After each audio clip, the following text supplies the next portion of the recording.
हाँ, तो नमस्ते मेरे प्यारे बच्चों, कैसे हैं आप सभी लोग?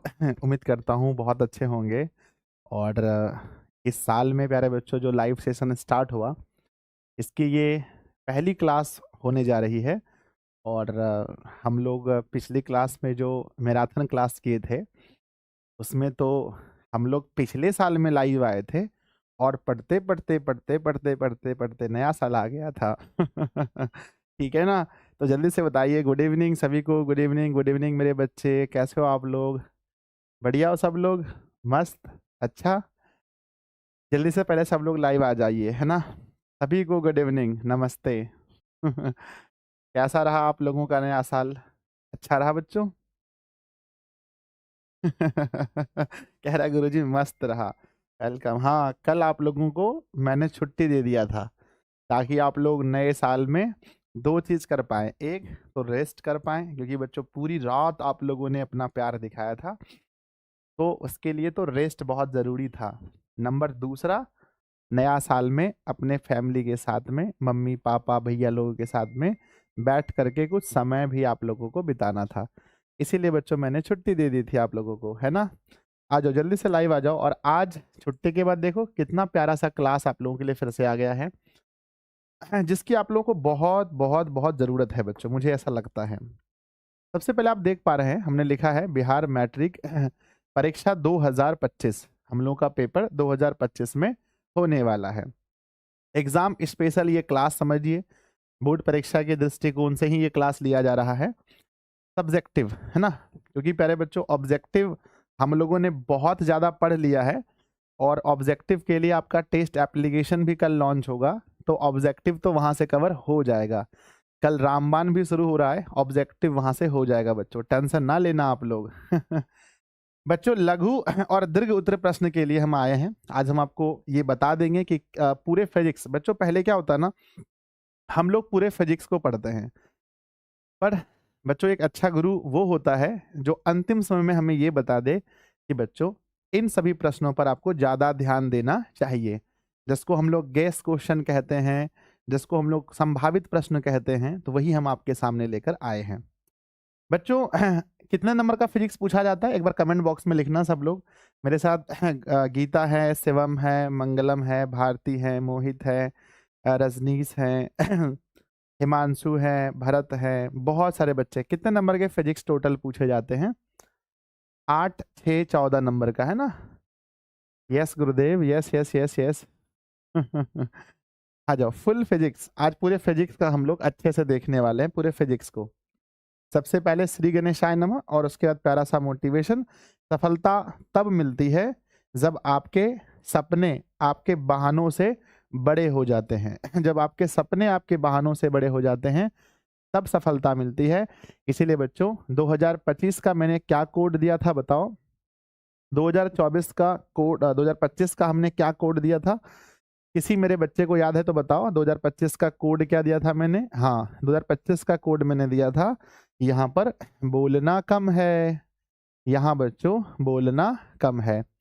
2025 में बोलना कम है, क्यों? क्योंकि अगर आप बोलोगे, आप कम बोलोगे, तो आपकी सफलता शोर मचाएगी बच्चों, शोर मचाएगी। तो याद रखना कि बोलना कम है, क्योंकि आपकी सफलता शोर मचाएगी। शोर तालब सा होता है ना, शोर मचाएगी बच्चों। तो बोलना कम है क्योंकि आपकी सफलता शोर मचाएगी। तो चलिए, क्या आप सभी लोग तैयार हैं पढ़ने के लिए बच्चों? एक बार बताओ कमेंट बॉक्स में बहुत स्पीड में, फटाफट से सब लोग बताइए, क्या आप सभी लोग तैयार हैं? एक प्यारा सा इमोजी देकर भेजिए, एक प्यारा सा इमोजी, है ना? नए साल में अपने प्रिय गुरुदेव से पढ़ने के लिए आप सभी लोग तैयार हैं? Yes yes yes yes yes, सब लोग लिख रहे हैं यस गुरुजी, यस यस। अभी 8,000 ही जुड़े हैं बच्चे, अभी शेयर करवाने पर जुड़ेगा 10,000। हाँ, सब लोग तैयार हैं? अच्छा, पोल नहीं हुआ है क्या? मैं एक पोल कर देता हूँ बच्चों, है ना? मैं पोल कर देता हूँ कि पूरा फिजिक्स फिजिक्स पढ़ना है ना? चलो, यस और नो। पूरा फिजिक्स पढ़ना है ना बच्चों? यस और नो लिख कर भेजो फटाफट से, मैंने पोल कर दिया है। प्लीज एक बार अपना अपना वोट कर देना आप लोग। चलिए, तो एक बार आप सभी लोग बच्चों अपने दिशा फैमिली के जितने भी मेरे प्यारे प्यारे बच्चे हैं, सब लोग एक बार दम लगा दीजिए और इस सेशन को शेयर कर दीजिए व्हाट्सएप पर, टेलीग्राम पर, अपने स्टोरी में, अपने स्टेटस में, जहाँ जहाँ शेयर करना है पूरा दम लगा दो। सब लोग दम लगा दीजिए एक बार जल्दी से बच्चों। डियोशियन जितने भी विद्यार्थी जी हैं सब लोग दम लगा दीजिए। क्यों क्यों क्यों गुरुजी? क्योंकि बच्चों मिनिमम अगर 10,000 बच्चे जुड़ते हैं तो बहुत अच्छा लगेगा, बाकी जो भी हो सकता है होगा। आइए कल के लिए मैं आपको बता देता हूँ बच्चों कि कल क्या होने वाला है अपनी फैमिली में। कल आप लोग जुड़ेंगे, आपके भैया जुड़ेंगे 12th वाले, आपके 11th क्लास वाले, हर क्लास के बच्चे कल जुड़ने वाले हैं। तो बच्चों सभी बच्चे कल जुड़ेंगे। कल क्या होने वाला है पता है ना? कल कौन सा दिन है गुरुदेव? 3 जनवरी है। कल बहुत खास दिन है। कल क्या क्या होने वाला है? सबसे पहले आप लोगों का प्यारा एप्लीकेशन बच्चों, टेस्ट ऐप आ रहा है बच्चों, बिहार बोर्ड के लिए बहुत अति महत्वपूर्ण टेस्ट एप्लीकेशन। पिछली बार बच्चों टेस्ट एप्लीकेशन थोड़ा चलने में इशू रहा था, अटक गया था, ये वो हुआ था। इस बार ऐसा कुछ ना होगा, मुझे ऐसा उम्मीद है। और बहुत ही प्यारा एप्लीकेशन कल बच्चों लॉन्च होगा हमारा 3 जनवरी को। नंबर दूसरा क्या होने वाला है? दूसरा बच्चों हमारे जितने भी सीरीज हैं, हम सीरीज की डेट घोषणा करेंगे आपके सामने और हम आपको बताएंगे बच्चों कि कल हमारी जो सीरीज आने वाली है वो कैसी होने वाली है। और बच्चों उसमें से एक सीरीज का फर्स्ट पोस्टर जारी हुआ है, आप देखकर बताओ कैसा लग रहा है? रामबाण बच्चों, आप लोग जानते होंगे, यूट्यूब पर आप सर्च मारेंगे रामबाण, है ना, रामबाण सर्च मारेंगे तो आप देखेंगे यहाँ पर आपके गुरुदेव का, संजय सर का क्लास आता है रामबाण में। आइए बच्चों समय ज़्यादा बर्बाद नहीं करते हैं और ये टेस्ट एप्लीकेशन, दिशा टेस्ट एप्लीकेशन, ये टेस्ट एप्लीकेशन बच्चों आपका अपना दोस्त, जो नाम मैंने पिछले साल ही दिया था, आपका अपना दोस्त।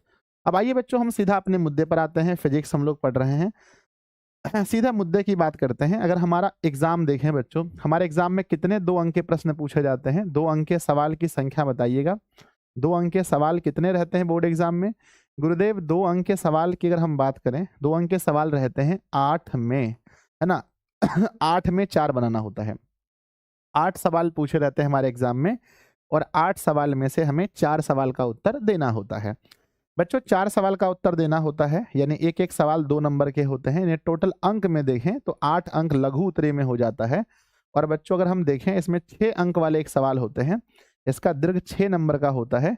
6 अंक वाले एक सवाल होते हैं, 6 की मल्टीप्लाई 1 से तो बराबर 6, 8 और 6 14 नंबर का हमारा पूरा फिजिक्स होता है। तो बच्चों हम देखेंगे लघु उत्तरीय प्रश्नों को, है ना, लघु उत्तरीय प्रश्नों को आज देखेंगे आंसर के साथ। लघु उत्तरीय प्रश्नों को किसके साथ देखेंगे? आंसर के साथ। और बच्चों दीर्घ का हम आपको बता देंगे कि कौन कौन सा दीर्घ उत्तरीय सवाल है जो आपको पढ़ना है, और वो उसको हम एक जगह बच्चों उनकी सारी वीडियो जो है हम आपको एक फोल्डर में बना करके दे देंगे। उनकी सारी वीडियो हम आपको फोल्डर के अंदर बना करके दे देंगे, आप उसको देख लेना। तो क्या आप सभी लोग कॉपी कलम लेकर बैठे हो? स्टार्ट करें विद्यार्थी जी? कॉपी कलम लेकर बैठे हो? शुरू करते हैं। सर जी सब्जेक्टिव का क्लास इस तरह से लीजिए कि पहले उस सब्जेक्ट का आंसर क्या होगा, और सर सब्जेक्ट में कौन कौन से ऑब्जेक्टिव क्वेश्चन बन सकते हैं ना। ऑब्जेक्टिव की कोई चर्चा नहीं है बच्चों, ऑब्जेक्टिव की आज कोई चर्चा नहीं होने वाली है, क्योंकि ऑब्जेक्टिव बहुत पढ़ लिए हम लोग। आज हमारा फोकस सिर्फ और सिर्फ सब्जेक्टिव पर होने वाला है। बच्चों हम आपके सामने देखो, दोनों पाली में अगर हम देखें तो 8 सवाल प्रथम पाली में और 8 सवाल दूसरी पाली में आने वाला है, यानी 8 8 करके टोटल 16 क्वेश्चन दोनों पाली से पूछे जाएंगे। और हम आपके सामने लेकर के आए हैं 36 प्लस, हम आपके सामने लगभग 50 क्वेश्चन लेकर आए हैं, 50 क्वेश्चन। और हमें पूरा भरोसा है कि इस 50 सवाल में से आपके दोनों पाली में 4-4 सवाल पूछे जाएंगे। 4 सवाल 50 क्वेश्चन में से हो जाएंगे। पहले हम आपको वो सवाल बताएंगे जो एग्जाम में 2 या 2 से 3 है ना, 2 या 3 बार एग्जाम में पूछा गया है। पहले हम वो सवाल बताएंगे। पहला क्वेश्चन देखने जो एग्जाम में अभी तक में 3 बार पूछा गया है। क्वेश्चन है प्रकाश के परावर्तन के नियम को लिखें और इसके, है ना, इसके और बच्चों इसे किरण आरेख के द्वारा दर्शाइए। प्रकाश के परावर्तन के नियम आप लोग पढ़े हैं अच्छे से कि बच्चों प्रकाश के परावर्तन का क्या नियम है, और इसके, है ना, कहते हैं बच्चों प्रकाश का परावर्तन जब प्रकाश की किरण किसी चिकनी सतह पर आपतित होती है तो परावर्तक सतह इन्हें किसी दूसरी दिशा में परावर्तित कर देती है। इस घटना को प्रकाश का परावर्तन कहते हैं।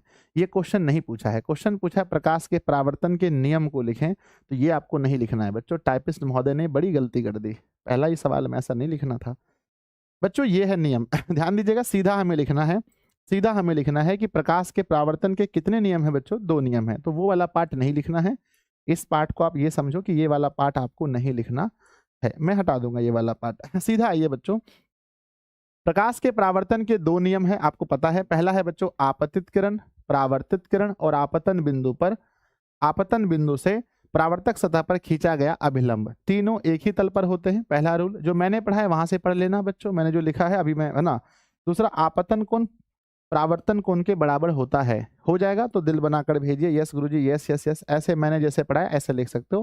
पहले लिखना बच्चों 2 नियम, प्रकाश के परावर्तन के 2 नियम निम्नलिखित हैं। पहला नियम आपतन कोण बराबर परावर्तन कोण, और दूसरा नियम आपतित किरण, परावर्तित किरण एवं आपतन बिंदु पर डाले गए अभिलंब, तीनों एक ही सतह पर होते हैं। मैंने लिखा है, आप लोग को याद होगा, मुझे भरोसा है बच्चों। इसका अगर बनाना हो फिगर, तो फिगर कैसे बनाएंगे?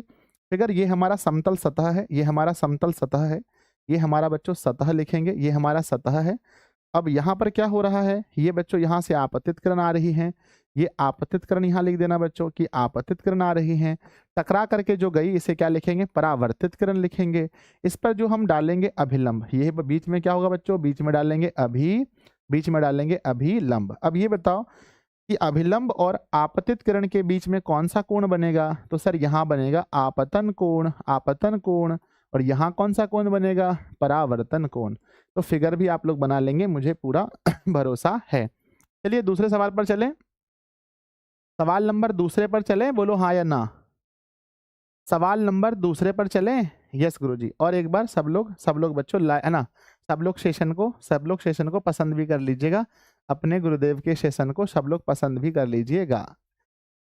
सवाल नंबर दूसरा है जो बच्चों 2 बार पूछा गया है, 2 बार पूछा गया है इसलिए बच्चों कि हम वाहनों में उत्तल दर्पण को पश्च दृश्य दर्पण के रूप में वरीयता क्यों देते हैं। हम आपसे पूछ रहे हैं, सीधा आप बताओ, मुझे आंसर मत देखिए, आप मुझे बताइए कि हम वाहनों में पीछे देखने के लिए, वाहनों में पीछे देखने के लिए उत्तल दर्पण का प्रयोग क्यों करते हैं? क्या आपके पास रीजन है? उत्तल दर्पण का प्रयोग क्यों करते हैं, उत्तल दर्पण क्यों? आप मुझे कारण बताइए लिख करके, है ना, कि बच्चों वाहनों में हम पीछे देखने के लिए उत्तल दर्पण का प्रयोग क्यों करते हैं। तो आप लोगों का आंसर होना चाहिए, इसलिए करते हैं बच्चों क्योंकि इसका दृष्टि क्षेत्र बड़ा होता है। नंबर 1, सबसे पहला कारण ये लिखेंगे हम कि इसका दृष्टि क्षेत्र जो है बच्चों, दृष्टि क्षेत्र जो है, इसका दृष्टि क्षेत्र जो है, इसका दृष्टि क्षेत्र क्या होता है, बड़ा होता है। सबसे पहला रीजन है कि इसका दृष्टि क्षेत्र बड़ा होता है। दूसरा है बच्चों यह वस्तु का, है ना, यह वस्तु का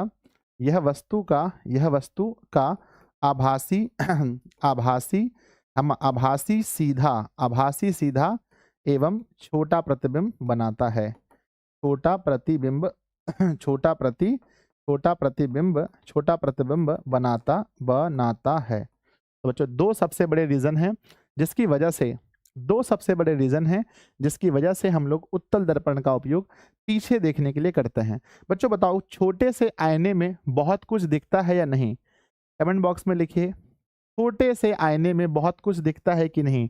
सर छोटे से आईने में ना ट्रक दिख जाता है, छोटे से आईने में ना बिल्डिंग दिख जाती है, छोटे से आईने में मोटरसाइकिल दिख जाता है।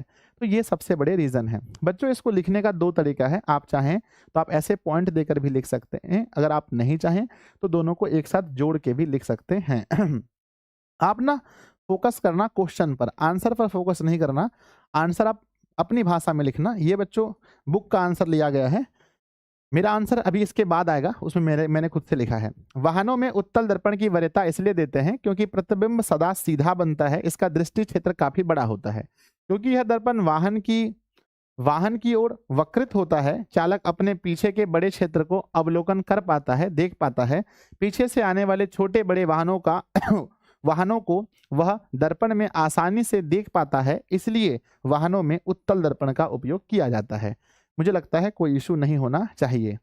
तो हम आगे बढ़ें, अगले सवाल पर चलें। यस चलिए आगे बढ़ते हैं, नेक्स्ट सवाल देखते हैं। बहुत प्यारा सा क्वेश्चन पूछा है, ये आप लोग पहले से भी जानते हैं। सवाल है उत्तल सवाल पूछा गया मेरे विद्यार्थी जी, उत्तल लेंस के 2f या वक्रता केंद्र पर रखे बिंब के प्रतिबिंब बनाने का रेखा चित्र खींचें तथा प्रतिबिंब की प्रकृति, आकार एवं स्थान बताइए। क्वेश्चन पूछा है 2 बार, 18 में और 20 में। बच्चों उत्तल लेंस में 2f पर अगर हम वस्तु को रखते हैं, मेरे साथ आप लोग अपनी कॉपी में ड्रॉ कीजिए।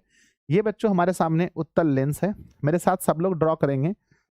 ये हमारा O होता है, मेरे साथ सब लोग ड्रॉ करेंगे। जो बच्चे ड्रॉ नहीं करेंगे उसका पढ़ा या नहीं पढ़ा कोई काम का नहीं है, मेरे साथ सब लोग ड्रॉ करेंगे। 2f1 है, क्योंकि जब बच्चों बातें आती है जब मेहनत की, तो आपको मेहनत करना पड़ेगा। वस्तु को कहाँ रखना है बताइए, वस्तु को कहाँ रखना है गुरुदेव? वस्तु को 2f1 पर रहना, 2f1 पर रखना है। 2f1 का मतलब होता है समझो वक्रता केंद्र पर, यानी कि बच्चों C पर यहां रखेंगे। आपको पता है कि पहला बच्चों सबसे पहले ये F से होकर गुजर जाएगा। सेकंड अगर हम देखें बच्चों, सेकंड हम इसको लेते हैं, सेकंड हम लेते हैं O की दिशा में। जब हम O की दिशा में लेंगे तो इस तरह से बच्चों यहाँ इसको मिल जाएगा। थोड़ा सा मैं अपने हाथ से ऐसे माना हूं तो इस तरह से होगा। तो बच्चों यहाँ पर हमारा बनेगा, और ये जो हमारा ये माना गया था इसको हम थोड़ा पीछे कर लेते हैं। तो आप सबको पता है कि ऐसा ही प्रतिबिंब बनेगा, ऐसा ही प्रतिबिंब बोले है ना, ऐसा ही प्रतिबिंब बनेगा बच्चों। वस्तु A और B है, तो इसका हमारा जो प्रतिबिंब बनेगा, A मैंने ऊपर दिया है B, तो A यहाँ पर हो जाएगा, B यहाँ पर हो जाएगा। तो बताइए पहले बच्चों 3 चीज यहाँ पर पूछा गया है। पहला पूछा गया है प्रकृति। बच्चों बताओ कैसा प्रकृति बनेगा? प्रकृति कैसा है, वास्तविक है या काल्पनिक है? प्रकृति बताइए कैसा है बच्चों? तो लिखेंगे प्रकृति, लिखेंगे प्रकृति, लिखेंगे प्रकृति, लिखेंगे प्रकृति, लिखेंगे। कैसा बनेगा बच्चों? तो प्रकृति बनेगा वास्तविक, है ना, प्रतिबिंब बनेगा बच्चों ना, प्रकृति बनेगा हमारा वास्तविक प्रतिबिंब। दूसरा है आकार, बताओ कैसा होगा? वास्तविक, वास्तविक, वास्तविक उल्टा, वास्तविक उल्टा। साइज बताओ बच्चों आकार कैसा बन रहा है? आप सबको पता होगा 2f1 पर रखने से आकार कैसा बनता है। प्लीज कमेंट बॉक्स में लिखिए आकार कैसा बनेगा। सर आकार जो बनेगा वो बराबर बनेगा, सेम साइज का बनेगा। तो आकार में मैं आंसर लिख देता हूं बड़ा बड़ा। नंबर तीसरा बताइए स्थान, स्थान कहाँ बनेगा बच्चों? स्थान बताओ, स्थान बताओ, स्थान बताओ, स्थान बच्चों 2f2 पर स्थान बताओ 2f2 पर 2f1 पर अगर हम वस्तु को रखते हैं तो प्रतिबिंब 2f2 पर बनेगा। याद कीजिए जैसा मैंने पढ़ाया था अवतल दर्पण में मैंने बताया था कि बच्चों यदि हम वस्तु को C पर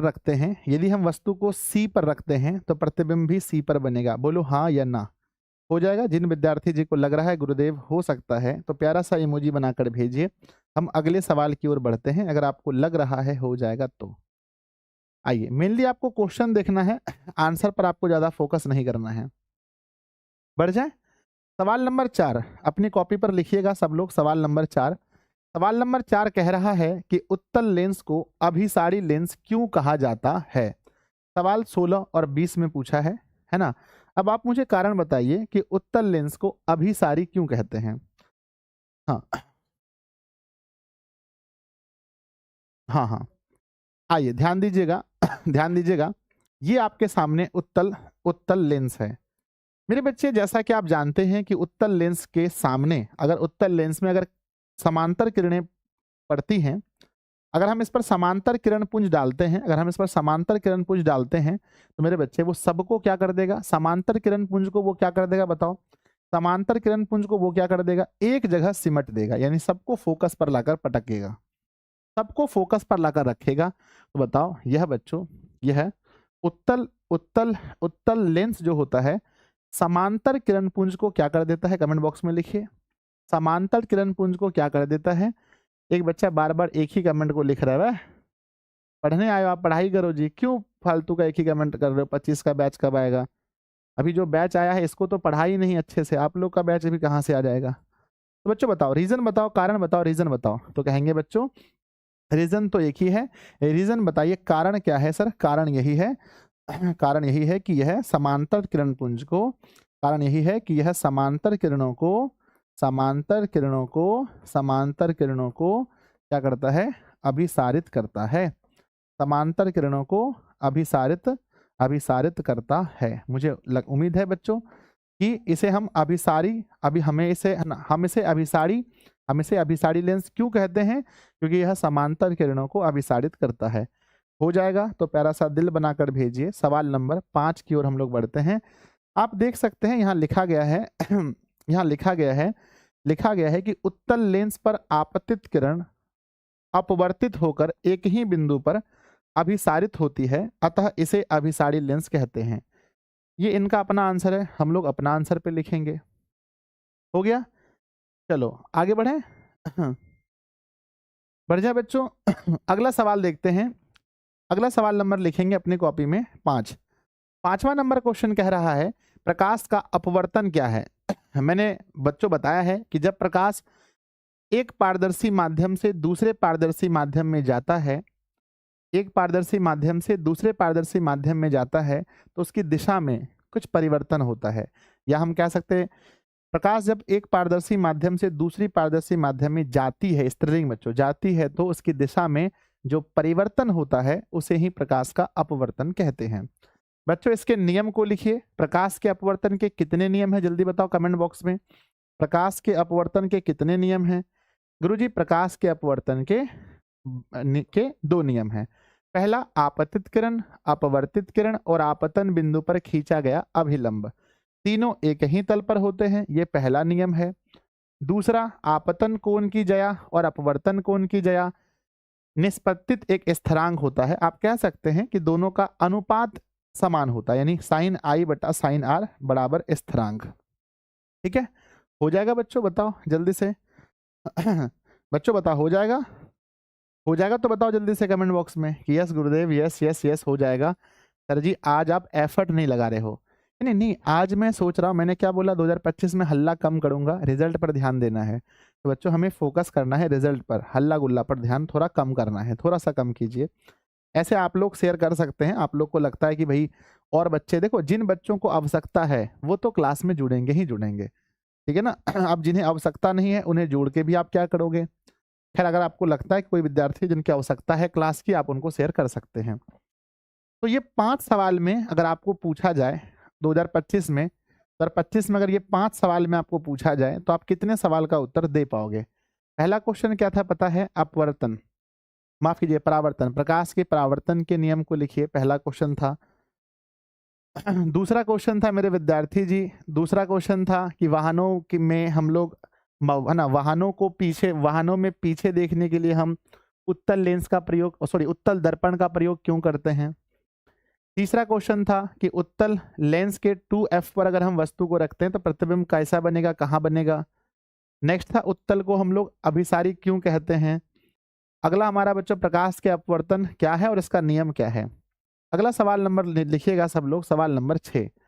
सवाल नंबर 6 पूछा है मेरे विद्यार्थी जी, दृष्टि दोष क्या है, यह कितने प्रकार के होते हैं। ठीक है ना, सवाल ध्यान दीजिएगा, 11 में, 15 में, 16 में, 21 में, 22 में पूछा है कि दृष्टि दोष क्या है, यह कितने प्रकार के होते हैं। मैंने बच्चों इसकी कई परिभाषा आपको बताई है।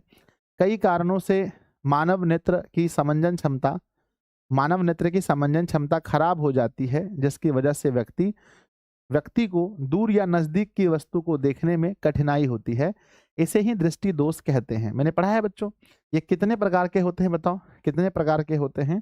तो दृष्टि दोष 3 प्रकार के होते हैं, आपको पता है दृष्टि दोष 3 प्रकार के होते हैं। यहां पर भी कुछ लिखा गया है कि जिन व्यक्तियों के नेत्र में प्रतिबिंब रेटिना पर नहीं बनता है तो कहा जाता है कि इन्हें दृष्टि दोष है। ये भी कह सकते हैं कि जब वस्तु का प्रतिबिंब रेटिना पर नहीं बन करके उसके पहले या उसके बाद बनने लगे तो इसे भी दृष्टि दोष ही कहा जाता है, जो कि 3 प्रकार के होते हैं। पहला है निकट दृष्टि दोष, दूसरा है दीर्घ दृष्टि दोष। इसके बारे में एक्सप्लेन नहीं करना है, ये बच्चों गलत दिया है किताब में, जब 2 नंबर के सवाल है एक्सप्लेन मत कीजिए, है ना मेरे बच्चे, ये भी गलत दिया है। तीसरा है जरा दूरदर्शिता, है ना, जरा दूरदर्शिता। ठीक है, तो बस 3 ही आपको लिखना है। चलो आगे बढ़े, अगले सवाल पर चले बच्चों। नेक्स्ट चले तो प्यारा सा दिल बनाकर भेजिए गुरुजी, है ना, क्योंकि इसका आंसर मैं फिर से अभी कुछ इंपॉर्टेंट क्वेश्चन के बाद फिर मैंने भी कुछ क्वेश्चन सिलेक्टेड किए हैं, वो आपको आएगा तो बहुत प्यारा छोटा छोटा आंसर लिखा मिलेगा, आप उसको पढ़ लेंगे, पीडीएफ में आंसर मिलेगा अच्छे से, हो जाएगा। अगला सवाल है मेरे विद्यार्थी जी, अगला सवाल नंबर 7 पर चलते हैं। 7वां नंबर क्वेश्चन कह रहा है कि तारे क्यों टिमटिमाते हैं। 13 में और 21 में पूछा गया है। मैंने बताया था बच्चों, अगर मैं ऑब्जेक्टिव क्वेश्चन अगर आपसे पूछूं कि तारे क्यों टिमटिमाते हैं, तो what is answer you have, आपके पास क्या आंसर है ऑब्जेक्टिव क्वेश्चन कि तारे क्यों टिमटिमाते हैं, बताओ। मान लो कि दीज आर, है ना, ये बच्चों स्टार्स हैं, ये स्टार्स हैं। मैं पूछ रहा हूं आपको कि तारे क्यों टिमटिमाते हैं, क्या कॉन्सेप्ट है इसके पीछे, है ना। तो बच्चों ये हमारा वायुमंडल होता है। जैसा कि आप जानते होंगे, आप सभी बच्चे पढ़े लिखे हैं, अब तो आप लोग का पेपर आने वाला है, तो इतना तो आप लोग बहुत ज़्यादा तेज है दिमाग आप लोगों का। ये व्यक्ति है, ये कोई व्यक्ति है ना, ये कोई व्यक्ति है। अब ये इसको देख रहा है तो तारे टिमटिमाते प्रतीत हो रहे हैं। तो आप लोग कहोगे सर वायुमंडलीय अपवर्तन, रीजन क्या बताओगे आप, रीजन बताओगे वायुमंडलीय अपवर्तन। आप क्या बोलते हो कि वायुमंडलीय अपवर्तन की वजह से ऐसा होता है। मेरे बच्चे वायुमंडलीय अपवर्तन, अब आप कहेंगे कि इसमें बच्चों जो वायुमंडल होता है उसमें दो तरह की हवाएं हैं, बोलो कौन कौन सी तरह की, बताओ कमेंट बॉक्स में। पहला कौन सा है, पहला सर देखो इसमें क्या है ना, इसमें एक हवा है गर्म, एक हवा है गर्म, एक हवा है ठंडी। बच्चों इसमें ना गर्म और ठंडी हवाओं की बहुत सारी परतें बनी हुई हैं। अगर हम देखें बच्चों तो गर्म हवा में प्रकाश की चाल ज्यादा होती है, यानी ये बच्चों गर्म हवा विरल माध्यम का कार्य करता है और ठंडी हवा सघन माध्यम का काम करता है। और जब बच्चों जब सूर्य का प्रकाश इन माध्यमों से होकर गुजरता है, आप जानते हैं अगर बच्चों सघन से आएगा, सघन से अगर आता है, अगर कोई प्रकाश की किरण अगर सघन से आ रहा है तो जब ये विरल में जाएगा तो थोड़ा सा छिटक जाएगा, है ना, और फिर बच्चों आएगा, फिर से आएगा किसमें, सघन में, तो फिर ये अभिलंब की ओर मुड़ जाएगा। तो इस वजह से हमें लगता है कि हमें तारे टिमटिमाते प्रतीत होते हैं। तो हम आंसर लिखेंगे तारों के टिमटिमाने का सबसे बड़ा कारण वायुमंडलीय अपवर्तन है। वायुमंडलीय अपवर्तन है, हम लिखेंगे आसमान में या फिर लिखेंगे वायुमंडल में ठंडी और गर्म हवाओं की कई परतें पाई जाती हैं, जिससे होकर प्रकाश की किरणें जब हमारी आंखों तक पहुंचता है तो वहां पर उनका अपवर्तन होता है, जिसकी वजह से तारे हमें टिमटिमाते प्रतीत नजर आते हैं। कितने बच्चे लिख पाएंगे, एक प्यारा सा दिल बनाकर भेजें तो मैं समझ पाऊंगा कि सर मैं लिख पाऊंगा। ऐसे आपके नोट्स में बहुत प्यारा सा आंसर लिखा गया है, बहुत प्यारा सा आंसर।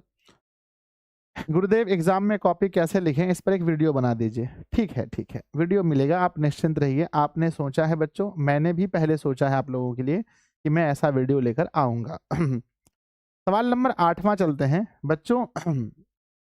अगला लिखा गया है, अगला बहुत प्यारा सा सवाल है। सवाल लिखा गया है कि बच्चों जो स्वच्छ आकाश का रंग नीला रंग का दिखाई देता है, ऐसा क्यों होता है। 2017 और 20 में पूछा गया है। अगर ये सवाल ऑब्जेक्टिव में मैं आपसे पूछूं तो आप क्या जवाब दोगे कि जो स्वच्छ आकाश होता है वो नीला दिखाई क्यों पड़ता है ना।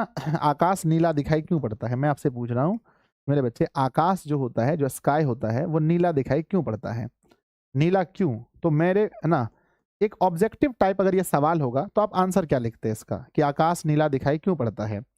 बच्चों ने लिखा है कि सर प्रकीर्णन की वजह से। बहुत प्यारा, बहुत बढ़िया, है ना।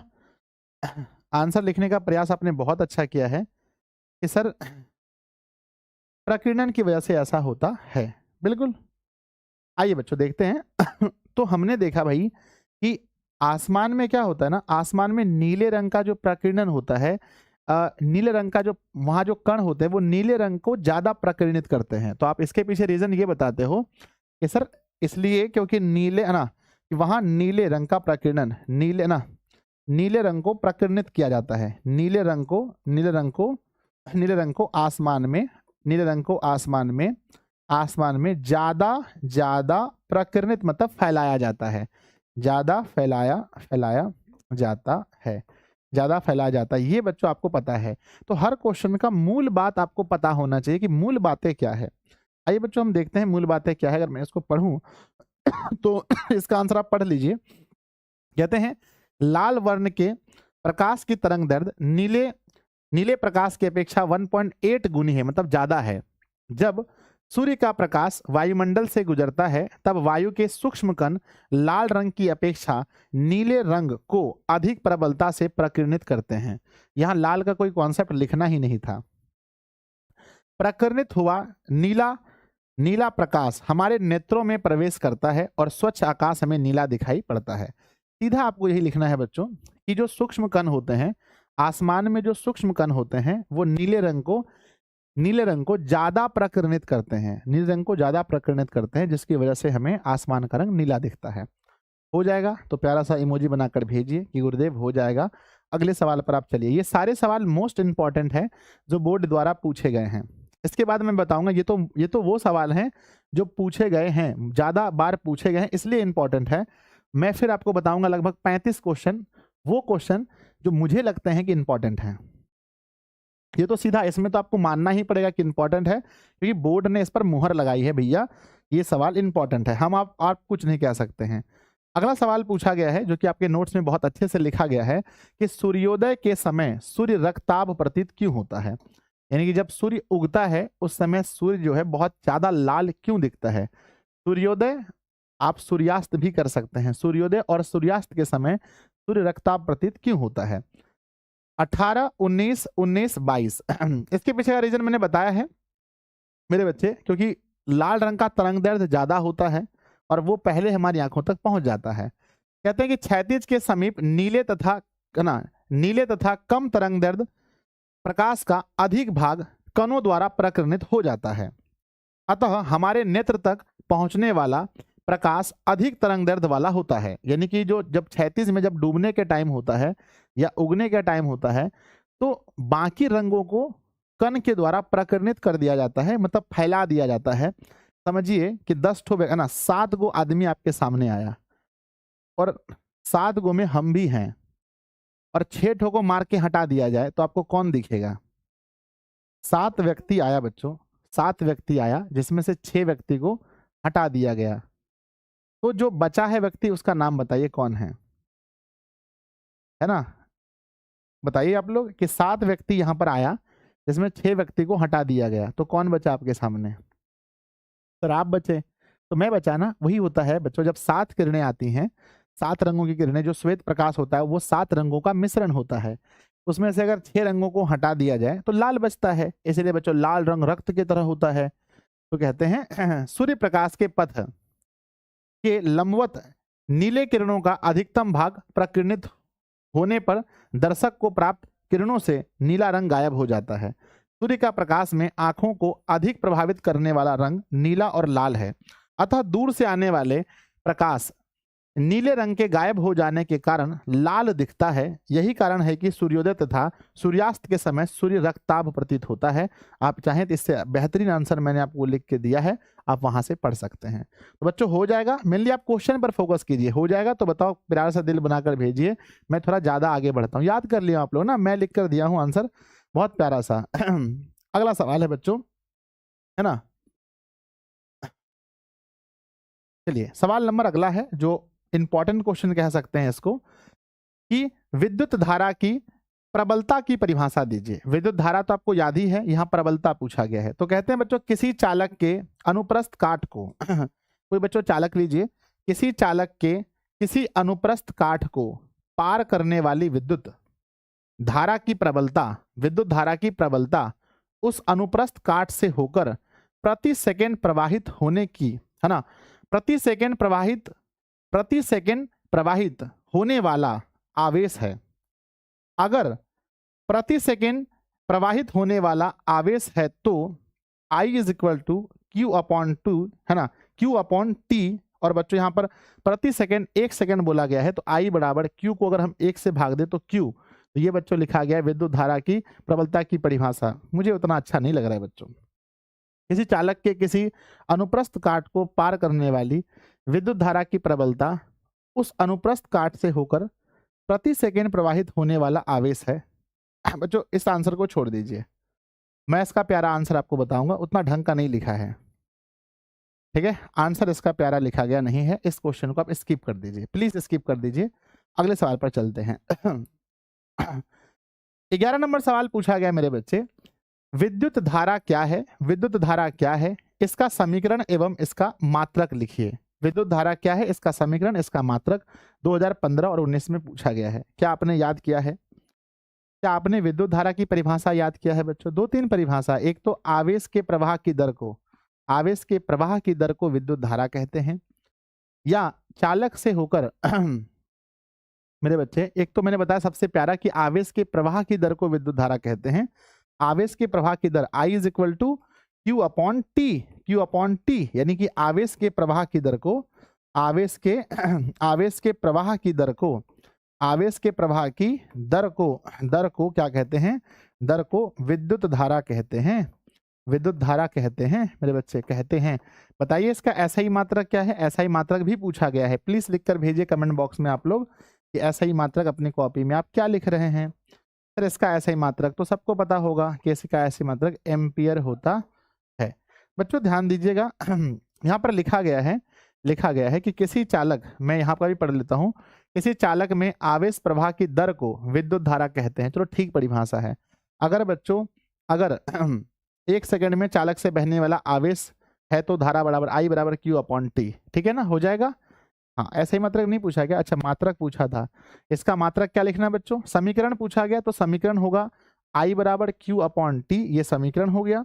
ये बच्चों समीकरण है, और मात्रक पूछा गया है तो मात्रक लिखना है एम्पियर होगा, मात्रक एम्पियर होता है। चलिए हो जाएगा, हो जाएगा बच्चों, आगे बढ़े।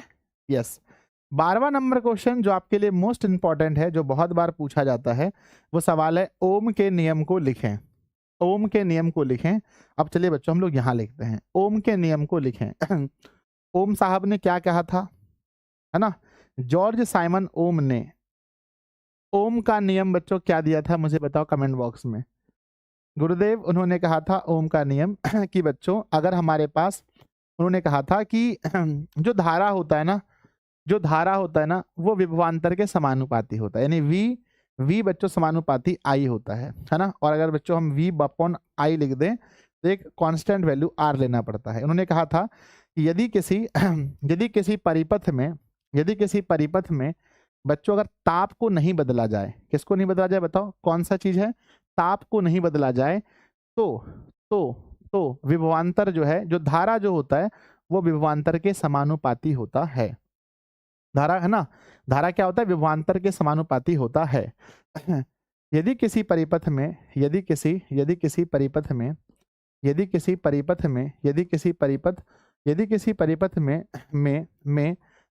ताप परिवर्तन नहीं किया जाए, यदि किसी परिपथ में यदि किसी परिपथ में ताप परिवर्तित नहीं किया जाए, परिवर्तित नहीं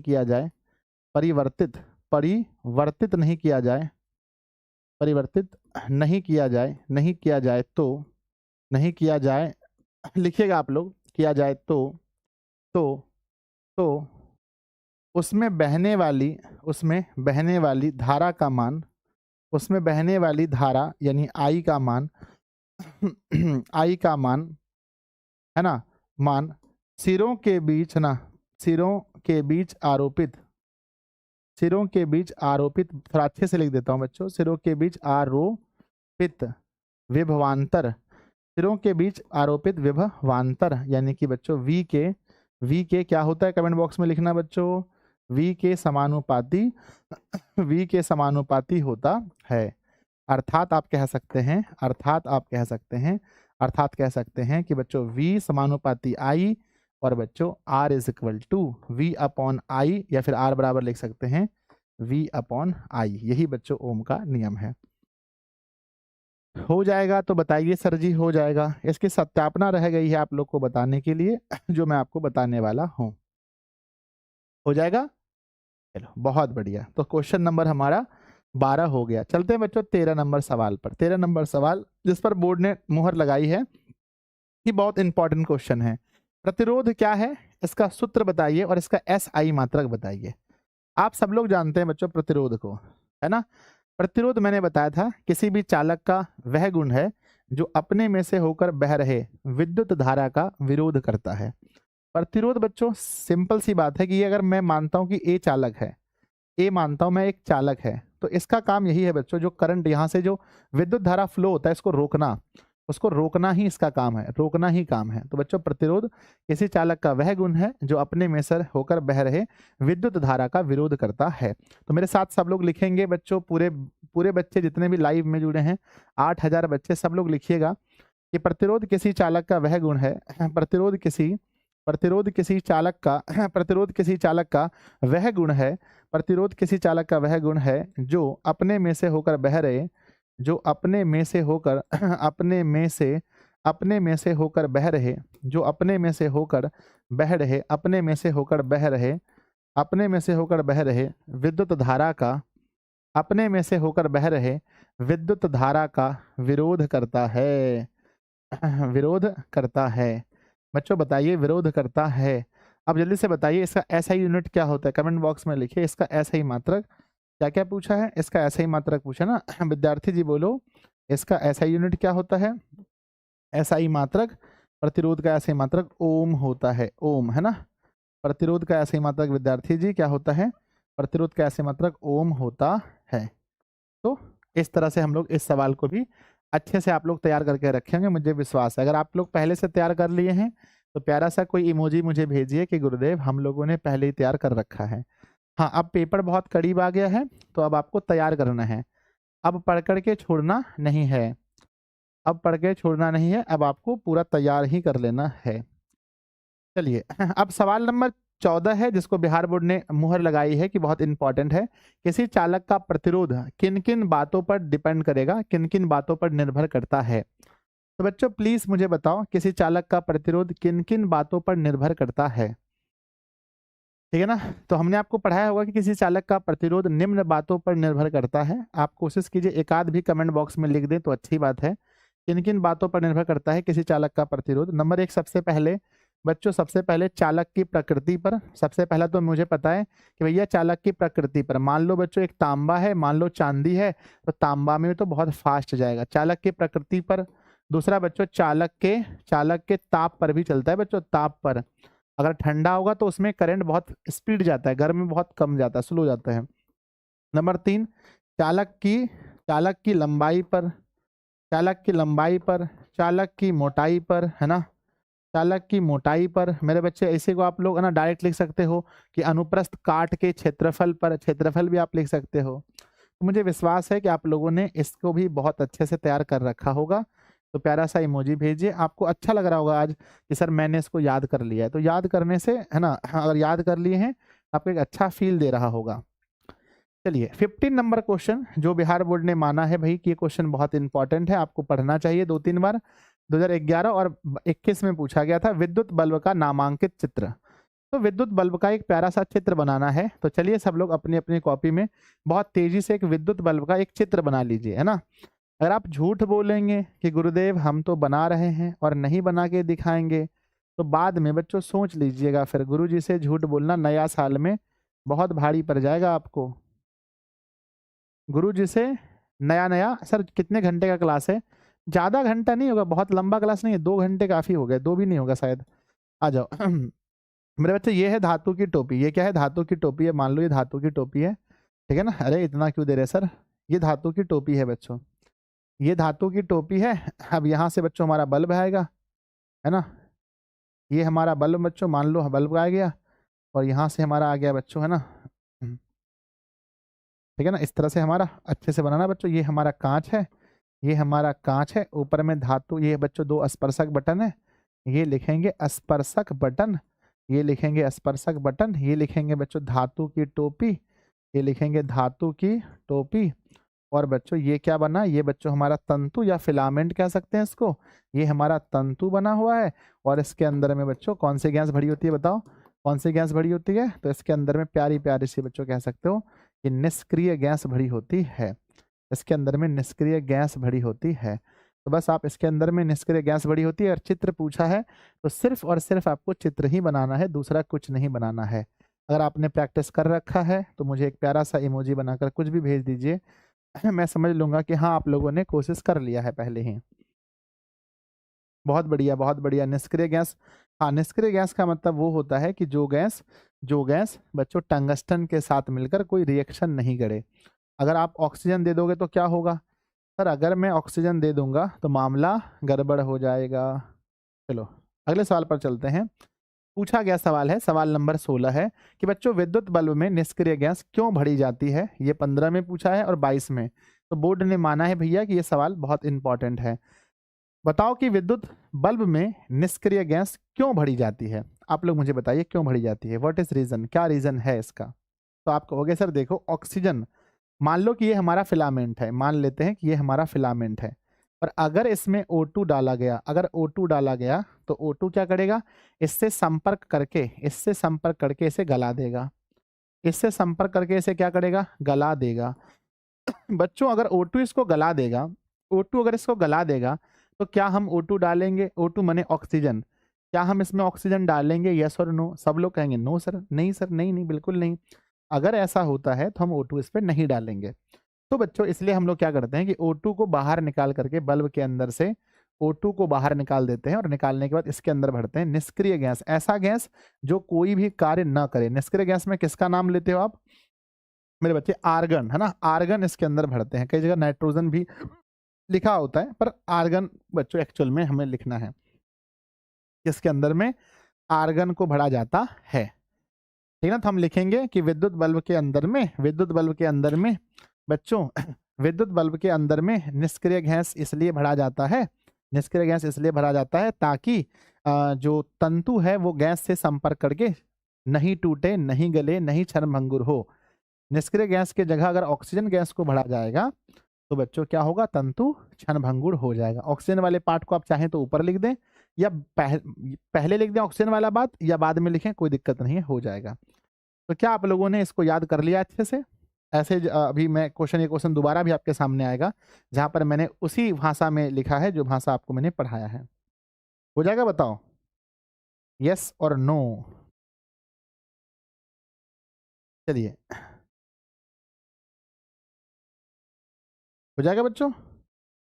अगला सवाल पूछा गया है मेरे बच्चे, विद्युत धारा के चुंबक के प्रभाव से संबंधित दक्षिण हस्त अंगूठा का नियम लिखिए, है ना। मेरे बच्चे कहते हैं कि विद्युत धारा के चुंबक के प्रभाव से संबंधित दक्षिण हस्त अंगूठा नियम लिखिए। कहते हैं बच्चों अगर चुंबक के क्षेत्र रेखाएं एक दूसरे को प्रतिच्छेद करती हैं तो क्षेत्र के उस बिंदु पर चुंबक के सुई दो दिशाओं को इंगित करेगा, जो असंभव है। नहीं बच्चों, ठीक आंसर नहीं है। यही कारण है कि चुंबक के क्षेत्र रेखाएं एक दूसरे को प्रतिच्छेद नहीं करती। नहीं बच्चों, बिल्कुल बिल्कुल मैं इस आंसर को नहीं मानता हूं सही। तो बच्चों 10 नंबर और 17 नंबर का आंसर आप रहने दीजिए, मैं आपको अच्छे से लिख के दूंगा। 10 और 17 नंबर, इसका आंसर रहने दो भाई। नहीं, ये आंसर नहीं है, मैं भी लिख कर लाया हूं, उसको देखना अच्छे से। अब नेक्स्ट बच्चों प्रत्यावर्ती धारा ध्यान दीजिएगा, ये क्वेश्चन बहुत इंपॉर्टेंट है। प्रत्यावर्ती धारा बोले तो कौन सा करंट बच्चों, बताओ? प्रत्यावर्ती धारा बोले तो कौन सा करंट? कमेंट बॉक्स में लिखिए सब लोग, प्रत्यावर्ती धारा बोले तो कौन सा करंट? मेरे विद्यार्थी जी, प्रत्यावर्ती धारा बोले तो कौन सा करंट? गुरुजी एसी करंट। और अगर दिष्ट धारा बोले तो डीसी करंट। अब पूछा गया है भाई एसी करंट और डीसी करंट में अंतर लिखिए। मैंने कई बार बताने की कोशिश की है और आप लोगों ने भी पढ़ा होगा, 17, 20 और 22 में पूछा गया है। बच्चों कोई एक अंतर मुझे बताओ कि दोनों में क्या अंतर है, एसी करंट डीसी करंट में बच्चों क्या अंतर है? सर इसमें क्या होता है ना, एक तरफ मैं लिखता हूँ एसी करंट और एक तरफ मैं लिखता हूँ डीसी करंट।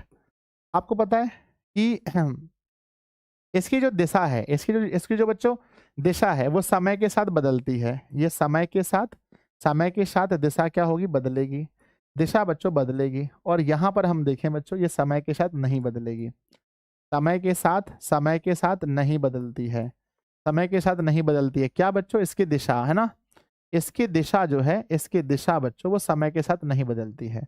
बच्चों एसी करंट हमें कहाँ से मिलता है? क्या हम लोग घर में बना सकते हैं? नहीं सर, एसी करंट हमें कहाँ से मिलता है? ये हमें बच्चों विद्युत गृह से मिलता है। ये करंट हमें विद्युत गृह से मिलता है, विद्युत गृह पावर हाउस से, है ना, विद्युत गृह से हमें प्राप्त होता है और उसको बच्चों कहीं और से लाया जाता है ना, ये हमें विद्युत गृह से प्राप्त होता है। जबकि अगर हम बात करें बच्चों तो डीसी करंट कहाँ से मिलता है, बताओ? डीसी करंट हमें कहाँ से मिलता है? गुरुजी डीसी करंट की बात करोगे तो डीसी करंट हमें बैटरी और प्लस में जनरेटर से हमें प्राप्त होता है। जनरेटर से हमें डीसी करंट प्राप्त होता है। बच्चों अगर लंबी दूरी ले जाना हो तो आप किसका प्रयोग करेंगे? एसी बच्चों, है ना, जहां चाहें वहां लेकर जा सकते हैं, वहां लेकर जा सकते हैं, जहां चाहे वहां लेकर जा सकते हैं। मेरे विद्यार्थी जी बताओ, क्या डीसी करंट के साथ ऐसा होता है? क्या इसमें लिमिटेशन है या नहीं? इसे बच्चों बहुत दूर आप लेकर नहीं जा सकते हैं। हाँ, जा सकते हैं, कुछ दूरी तक जा सकते हैं, इसमें बहुत दूरी लेकर नहीं जा सकते हैं। मेरे बच्चे बहुत दूर लेकर नहीं जा सकते हैं। बहुत दूर लेकर नहीं जा सकते हैं, नहीं जा सकते हैं। ये क्वेश्चन मैंने जो गेस किया है उसमें भी है, तो आप इसके आंसर के लिए टेंशन ना लो, इसे अच्छे से लिख दीजिए। इसके लिए बिल्कुल भी आप टेंशन मत लीजिए। आपको मिनिमम 3 अंतर लिखने होते हैं, आप 4-5 भी लिख सकते हैं। तो प्यारा सा एक दिल बनाकर भेजिए कि गुरुजी हो जाएगा, सर थोड़ा फास्ट कर दो। नहीं, फास्ट मत पढ़िए बच्चों, फास्ट मत पढ़िए, ठीक है ना? लास्ट क्वेश्चन लिखा गया फ्लेमिंग के, क्या पूछा गया बच्चों कि फ्लेमिंग के दक्षिण हस्त नियम को लिखिए। फ्लेमिंग के दक्षिण हस्त नियम 18 और 22 में पूछा गया है। बच्चों मुझे बताओ, फ्लेमिंग के दक्षिण हस्त नियम मैंने बहुत अच्छे से आपको पढ़ाए हैं। फ्लेमिंग के दक्षिण हस्त नियम, अगर हम अपने 3 उंगलियों को, मेरे बच्चे 3 उंगलियों को हम इस प्रकार परस्पर फैलाते हैं, लंबवत फैलाते हैं मेरे बच्चे, ऐसे होता ना, ऐसे, तो बच्चों ऐसे मान लो, और अपने 3 उंगलियों को इस प्रकार फैलाते हैं। ये सबसे पहले ये हमारा ध्यान दो कि ये हमारा क्या है, ये बच्चों हमारा अंगूठा है, ये हमारा अंगूठा है, बीच वाला हमारा तर्जनी होता है, और सबसे लास्ट वाला ये हम, नहीं अंगूठा, हाँ तर्जनी, ये हमारा मध्यमा है, ये हमारा मध्यमा है। बच्चों इससे हम लोग है ना जानते हैं कि अंगूठा किसकी दिशा को दर्शाता है, बताओ अंगूठा किसकी दिशा को? तो अंगूठा अगर गति दर्शा रहा है, अंगूठा अगर गति की दिशा दर्शा रहा है, और तर्जनी अगर हमारा चुंबकीय क्षेत्र की दिशा दर्शा रहा है, तर्जनी अगर चुंबकीय क्षेत्र की दिशा दर्शा रहा है, तब है ना जनरेटर में इसका प्रयोग होता है ना बच्चों, तब बताओ मध्यमा किसकी दिशा को दर्शाएगा? मध्यमा किसकी दिशा को दर्शाएगा? सर मध्यमा जो है, मध्यमा बच्चों प्रेरित धारा है ना, मध्यमा जो है वो धारा की दिशा को व्यक्त करता है। यही बच्चों हमारा फ्लेमिंग साहब का दक्षिणस्थ रूल है। यदि हम अपने दाहिने हाथ की 3 अंगुली, अंगूठा, तर्जनी और मध्यमा को परस्पर इस प्रकार फैलाएं कि अंगूठा अंगूठा बच्चों गति की दिशा, तर्जनी चुंबक के क्षेत्र की दिशा को व्यक्त करता हो, तो मध्यमा धारा की दिशा को, या प्रेरित ना मध्यमा धारा की दिशा को व्यक्त करेगा, है ना? चलो, तो प्यारा सा इमोजी बनाकर भेजिए अगर यहाँ तक हो गया है तो बच्चों ये सवाल थे जो बिहार बोर्ड के है ना मोस्ट रिपीटेड क्वेश्चन में से थे, जो 2 बार कम से कम पूछा गया था। हमने वो सवाल आपके लिए लाया है, और बाकी अब बच्चों मैंने बहुत सारे क्वेश्चंस और सेट किए हैं आप लोगों के लिए, तो क्या आप उसके लिए तैयार हो? गुरुजी मेरे 12th का क्रैश कोर्स में मैथ की क्लास कब से होगी? क्लासेस तो हो रही है बच्चों, सिर्फ आज नहीं हुई है, सुबह से क्लास होगी। आप इतना उतावले क्यों हो रहे हैं? ये कोई बात नहीं है बच्चों, तो कल तो सबको पता है छुट्टी थी, बस आज एक दिन मैंने आप लोगों के लिए छुट्टी लिया, क्योंकि बच्चों मैं टेस्ट के लिए काम कर रहा हूँ, आप लोगों के एप्लीकेशन के लिए काम कर रहा हूँ। आप लोगों के टेस्ट एप्लीकेशन को मैंने ठीक कर दिया है। टेस्ट एप्लीकेशन में मैंने इतने टेस्ट दूंगा बच्चों कि आप लोगों को परेशानी नहीं होगी। टेस्ट में जो आंसर इशू है मैं उस पर काम कर रहा हूँ, तो ऐसा नहीं कि मैं आपको बच्चों एक दिन क्लास मिस करके मैं सो रहा हूँ या मैं कहीं जा रहा हूँ, ऐसा नहीं लिखना चाहिए आपको बच्चों। थोड़ा सा ध्यान दीजिएगा कि जो भी होता है वो आप लोगों के लिए अच्छे के लिए ही मैं करता हूँ। अब मैं फिर से कहता हूँ, 100% टीचर पर डिपेंड हो जाते हो अभी, है ना? ये आ गया क्या? एक सेकेंड रुक जाओ, एक सेकेंड, एक सेकेंड बच्चों। मेहताब, क्वेश्चन,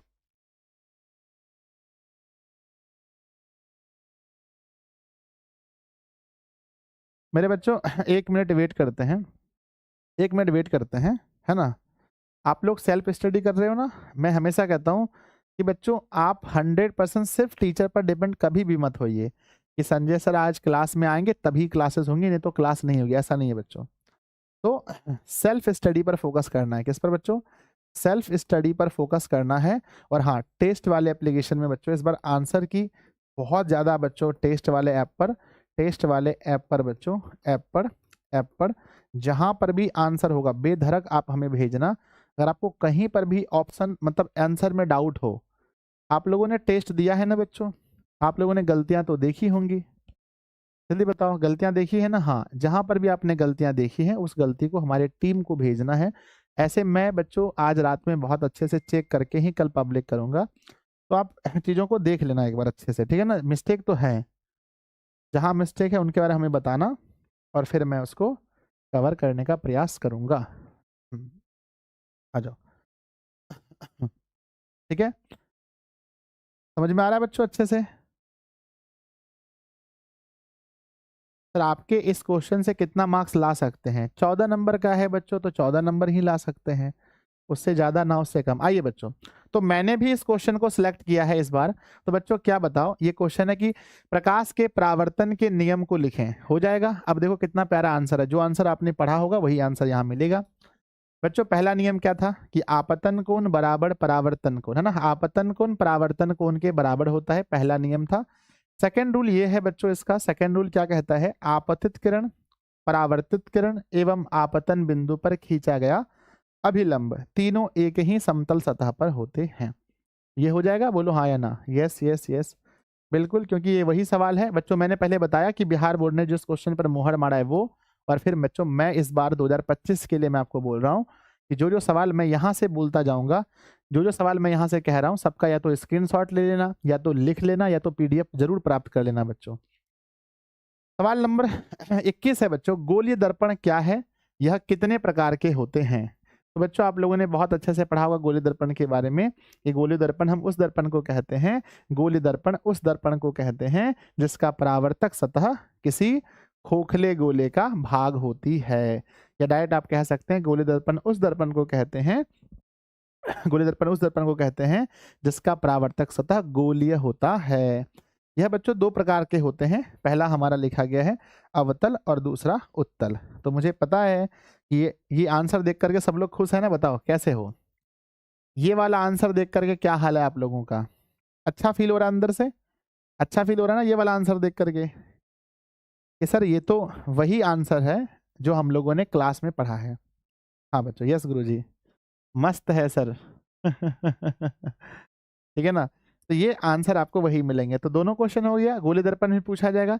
तीसरा क्वेश्चन जो मोस्ट इंपॉर्टेंट है आपके लिए, मैंने बच्चों गेस कर दिया है कि भाई कि गोलीय दर्पण की वक्रता त्रिज्या r और उसकी फोकस दूरी f में क्या संबंध है बताइए। तो आपको बताना है दोनों में संबंध क्या है कि फोकस दूरी वक्रता त्रिज्या की हाफ होती है, तो गोलीय दर्पण की फोकस दूरी यानी f उसकी वक्रता त्रिज्या यानी r की आधी होती है, अर्थात कह सकते हैं कि f जो है वो r का आधा होता है। तो मेरे विद्यार्थी जी हो जाएगा? बताओ।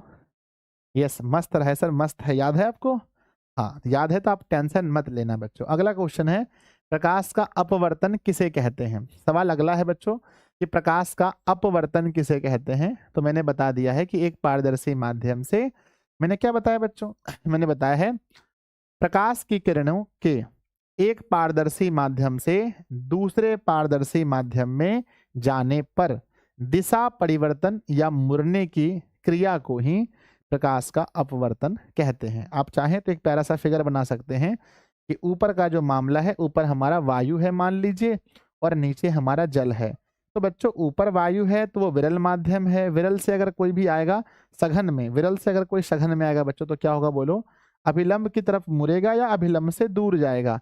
सर ये अभिलंब की तरफ मुड़ जाएगा। तो यही है बच्चों, ऊपर लिखेंगे ये आपतित किरण है, ये अपवर्तित किरण है, ये हमारा ना ये लिखेंगे आपतित किरण है, इसे आप लिखेंगे अपवर्तित किरण है, और इसे आप लिखेंगे ये हमारा बच्चों अभिलंब है। हो जाएगा? यस यस यस सर, मजा आ रहा है। 24 नंबर क्वेश्चन है कि प्रकाश के अपवर्तन के नियम को लिखें, जो थोड़ी देर पहले आप लोगों ने पढ़ा था। मैंने आप लोगों को कहा था बच्चों थोड़ा वेट करो, मेरा आंसर रहेगा, उसको आप पढ़ लेना।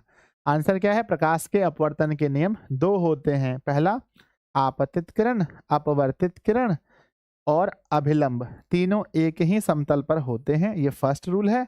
सेकेंड है किन्हीं दो माध्यमों जल और प्रकाश के किसी विशेष वर्ण के लिए आपतन कोण की जगह साइन आई, आप चाहें तो सीधा यहां से लिख सकते हैं, आपतन कोण की जगह साइन आई और अपवर्तन कोण की जगह साइन आर का अनुपात एक नियंतांक होता है, इसे स्नेल का भी नियम कहते हैं। हो जाएगा बच्चों? चलो बहुत सुंदर। 25वां नंबर क्वेश्चन पढ़ते हैं जो आपके लिए बहुत बहुत बहुत इंपॉर्टेंट है। ये क्वेश्चन है स्नेल का नियम लिखें। आप लोगों ने याद कर लिया होगा कि sir sine I upon sine R को स्नेल का नियम कहते हैं। लिखना पड़े तो हम लिखेंगे यदि आपतन कोण आई तथा अपवर्तन कोण आर हो तो प्रकाश के अपवर्तन के दूसरे नियम से, द्वितीय नियम से साइन आई बटा साइन आर बराबर एक नियंतांक, इसी को स्नेल का नियम कहा जाता है। हो जाएगा भाई मेरे, बताओ। यहाँ तक हो जाएगा। नीतीश कुमार जी, मनोरंजन सूर्य वर्मा, आयुष भाई, लकी, धीरज, पिंटू, बताओ सर, इतना आसान। चलो 26 नंबर क्वेश्चन में जो आपके लिए इंपॉर्टेंट है वो है अपवर्तनांक। मैंने बताया था अपवर्तनांक के बारे में बच्चों। अपवर्तनांक किसे कहते हैं? निर्वात में प्रकाश की चाल तथा किसी खास माध्यम में प्रकाश की चाल के अनुपात को उस माध्यम का अपवर्तनांक कहते हैं। यानी बच्चों अपवर्तनांक बराबर होता है शून्य में प्रकाश की चाल बटे उस माध्यम में प्रकाश की चाल। हो जाएगा, पढ़ाया हुआ सवाल है। हाँ, बहुत अच्छे से याद कर लेना। लेंस क्या होता है, ये कितने प्रकार के होते हैं? मैंने आपको बहुत प्यारा प्यारा पढ़ाया होगा। लेंस क्या होता है, ये कितने प्रकार के होते हैं बच्चों, मैंने बताया है। लेंस क्या है? लेंस पारदर्शक पदार्थ का वह टुकड़ा है, लेंस पारदर्शक पदार्थ का वह टुकड़ा है जो दो निश्चित ज्यामितीय सतहों से घिरा होता है। लेंस कितने प्रकार के होते हैं बच्चों? दो प्रकार के। कोई नाम बता सकता है? सर सबसे पहला होता है उत्तल लेंस, सबसे पहला होता है उत्तल लेंस। और दूसरा क्या होता है बच्चों? सर दूसरा होता है अवतल लेंस। तो पहला होता है उत्तल लेंस और दूसरा होता है अवतल लेंस। ठीक है ना? चलो यहाँ तक बढ़िया लग रहा है आपको? आ जाओ 28वें नंबर क्वेश्चन में है कि दोनों लेंस में अंतर बताइए, है ना? उत्तल लेंस में और अवतल लेंस में अंतर बहुत इंपॉर्टेंट है, बहुत इंपॉर्टेंट। उत्तल और अवतल लेंस में अंतर बच्चों पता है? पहले उत्तल के बारे में सुन लीजिए। उत्तल किनारों की अपेक्षा बीच में मोटा होता है, पता है आपको? इसे अभिसारी लेंस भी कहते हैं, पता है आपको? यह किसी वस्तु का वास्तविक एवं काल्पनिक दोनों प्रतिबिंब बना सकता है, पता है आपको? लेंस जो होता है अवतल, देखो उत्तल लेंस किस दर्पण के जैसा काम करता है बोलो? मैं अगर पूछना चाहूं हल्का हल्का किससे मैच करता है? उत्तल लेंस जो होता है वो किस दर्पण की तरह मैच करता है? सर गैस क्वेश्चन का न्यू नोट्स कब दीजिएगा? टाइम से देंगे बच्चों, थोड़ा मतलब इतना जल्दी आप लोग ना डर जाते हैं ना, मुझे डर लग जाता है। आप लोग डरते हो तो मेरा सीना धक धक करने लगता है। तो उत्तल लेंस जो होता है वो अवतल दर्पण की तरह काम करता है, इसलिए बच्चों इसमें दोनों प्रतिबिंब बनते हैं, है ना? इसका उपयोग दूरदृष्टि दोष में किया जाता है। ये उत्तल के बारे में। देखो अंतर जब भी लिखना आपके पास दो तरह से लिख सकते हैं। आप चाहें तो एक बार आप उत्तल की प्रॉपर्टी लिख दीजिए और एक बार बच्चों आप अवतल की प्रॉपर्टी लिख दीजिए। अवतल क्या होता है? यह किनारों की, है ना, यह किनारों की अपेक्षा बीच में पतला होता है। यह अपसारी लेंस होता है, वस्तु का केवल आभासी प्रतिबिंब बनाता है। इसका उपयोग निकट दृष्टि दोष में होता है। आप ऐसे लिखें। आप लोग कैसे लिखते हो? ए नंबर वाला ये ऐसे लिखते हो या बॉक्स बना करके लिखते हो? जब भी अंतर लिखना होता है तो आप बॉक्स बनाकर लिखते हो इस तरह से बच्चों? बताओ कैसे लिखते हो, कमेंट बॉक्स में जल्दी बताओ, जल्दी बताओ कैसे लिखते हो मेरे छोटे छोटे भाई बहन। ठीक है ना सर? बॉक्स बनाकर, हाँ ठीक है, बॉक्स बनाकर लिखो। एक तरफ लिखो उत्तल, एक तरफ लिखो उत्तल लेंस, एक तरफ लिखो उत्तल लेंस और एक तरफ लिखो अवतल लेंस। एक तरफ उत्तल लेंस, एक तरफ में अवतल लेंस। बॉक्स बनाकर लिखिए, बहुत प्यारा सा है, बहुत प्यारा सा। हाँ बॉक्स में बहुत अच्छा होता है। चलिए आगे बढ़ते हैं। सवाल नंबर 29 है, स्पष्ट दर्शन की न्यूनतम दूरी। बहुत फेमस क्वेश्चन है कि बच्चों स्पष्ट दर्शन की न्यूनतम दूरी किसे कहते हैं? हमने बताया था ना कि मानव आंख जो है बच्चों जिस न्यूनतम दूरी तक साफ साफ देख सकता है। यहाँ देख रहे हो? हाँ सर। यहाँ देख रहे हो? हाँ सर। यहाँ देख रहे हो? हाँ सर। यहाँ बहुत करीब अगर हम वस्तु को ला लेते हैं तो वस्तु साफ साफ नहीं दिखता है, ब्लर दिखता है, ब्लर। सोचो, कहते हैं जिस न्यूनतम दूरी तक मानव नेत्र यानी मानव आंख वस्तु को साफ साफ देख सकता है उसे स्पष्ट दर्शन की न्यूनतम दूरी कहते हैं। स्वस्थ आंख के लिए यह दूरी कितना होता है बताओ? स्वस्थ आंख के लिए यह दूरी कितना होता है? 25 सेंटीमीटर होता है। और यही अगर क्वेश्चन होता अधिकतम दूरी तो वो भी जानते हैं आप लोग, बताओ? अगर क्वेश्चन पूछा जाता अधिकतम, है ना, अधिकतम भी जानते हैं आप लोग? हाँ या ना बताओ जल्दी से, जल्दी लिखकर भेजो। अधिकतम भी जानते हैं, है ना? अधिकतम भी जानते हैं बच्चों? अरे बोलो भैया हाँ या ना। तो कहते हैं मानव नेत्र जिस अधिकतम दूरी तक, मानव नेत्र जिस अधिकतम दूरी तक साफ साफ देख पाता है साफ साफ देख पाता है उसे बच्चों उसे बच्चों क्या कहते हैं, मानव नेत्र की अधिकतम दूरी कहते हैं, जो अनंत होता है। तो दोनों क्वेश्चन बहुत अच्छा है, बहुत अच्छा है मेरे प्यारे विद्यार्थी जी। आगे बढ़ते हैं अगले सवाल पे। अगला सवाल आपके सामने क्या आ रहा है, नेक्स्ट क्वेश्चन हमारे पास 30वां नंबर क्वेश्चन है। मानव नेत्र, क्या पूछा गया कि मानव नेत्र की समंजन क्षमता से आप क्या समझते हैं। बच्चों हमने बोला था ना कि मानव नेत्र के पास एक क्षमता है। देखो यहां मैं वस्तु को रखता हूं, साफ दिख रहा हूं, साफ साफ साफ साफ, मतलब कि आप वस्तु को चाहे नजदीक रखो या दूर रखो, आंख जो है तुरंत से अपनी, अच्छा आंख किसको बदलता है बताओ, आंख किसको बदल लेता है। वस्तु को आप दूर रखते हैं या करीब रखते हैं तो आंख को क्या बदलना पड़ता है वस्तु को देखने के लिए, वस्तु को साफ साफ देखने के लिए आंख को क्या बदलना पड़ता है। गुरुजी वस्तु को साफ साफ देखने के लिए मानव नेत्र को फोकस बदलना पड़ता है ना मेरे बच्चे, फोकस बदलना पड़ता है, यानी अपने फोकस दूरी बदलनी पड़ती है। और इसी गुण को, ये बच्चों गुण होता है, इसी गुण को क्या कहते हैं, इसी गुण को समंजन क्षमता कहते हैं। तो हम लिखते हैं, बहुत प्यारा सा आंसर लिखते हैं बच्चों की बहुत प्यारा सा आंसर है कि मानव नेत्र जिस गुण के कारण, मानव नेत्र जिस गुण के कारण अपनी फोकस दूरी बदलकर निकट और दूर की वस्तु को साफ साफ देख पाता है, उस गुण को मानव नेत्र की समंजन क्षमता कहते हैं। बच्चों हमें भरोसा है कि आप लोग बहुत अच्छे से बना पाए होंगे। एक प्यारा सा इमोजी बनाकर भेजिए गुरुदेव, हो जाएगा, कोई दिक्कत नहीं है। तो ये मानव के आंख का एक गुण है बच्चों, कह सकते हैं गुण है। मानव नेत्र जिस गुण की वजह से अपने नेत्र की फोकस दूरी बढ़ाकर और घटाकर दूर नजदीक की वस्तु को देखता है, उसे समंजन क्षमता कहते हैं। बच्चों अगला सवाल है दृष्टि दोष, है ना, बहुत फेमस क्वेश्चन है, हर साल एक ना एक पाली में पूछा जाता है कि बच्चों दृष्टि दोष क्या है या कितने प्रकार के होते हैं। आंख में नहीं दिख रहा है, अरे दृष्टि दोष है। आंख का रेटिना खराब हो गया है, अरे दृष्टि दोष है। नजदीक दिख रहा है, दूर नहीं दिख रहा है, अरे दृष्टि दोष है। तो बच्चों इसकी बहुत सारी परिभाषा है। सिंपल भाषा में अगर आप कहें तो जब किसी व्यक्ति को दूर या नजदीक की वस्तु देखने में कठिनाई होती है तो हम इसे दृष्टि दोष कहते हैं, है ना। कोई वस्तु अगर देखने में अगर आपको कठिनाई हो रही है, चाहे दूर की वस्तु हो या नजदीक की वस्तु हो, तो समझो इसे दृष्टि दोष कहते हैं। हंस रहे हैं आप लोग। कहते हैं बच्चों कई कारणों से, इसके पीछे बहुत सारा कारण हो सकता है, कई कारणों से नेत्र बहुत दूर स्थित या नजदीक स्थित वस्तुओं का स्पष्ट प्रतिबिंब रेटिना पर बनाने की क्षमता खो देता है। ऐसी कमी दृष्टि दोष कहलाती है।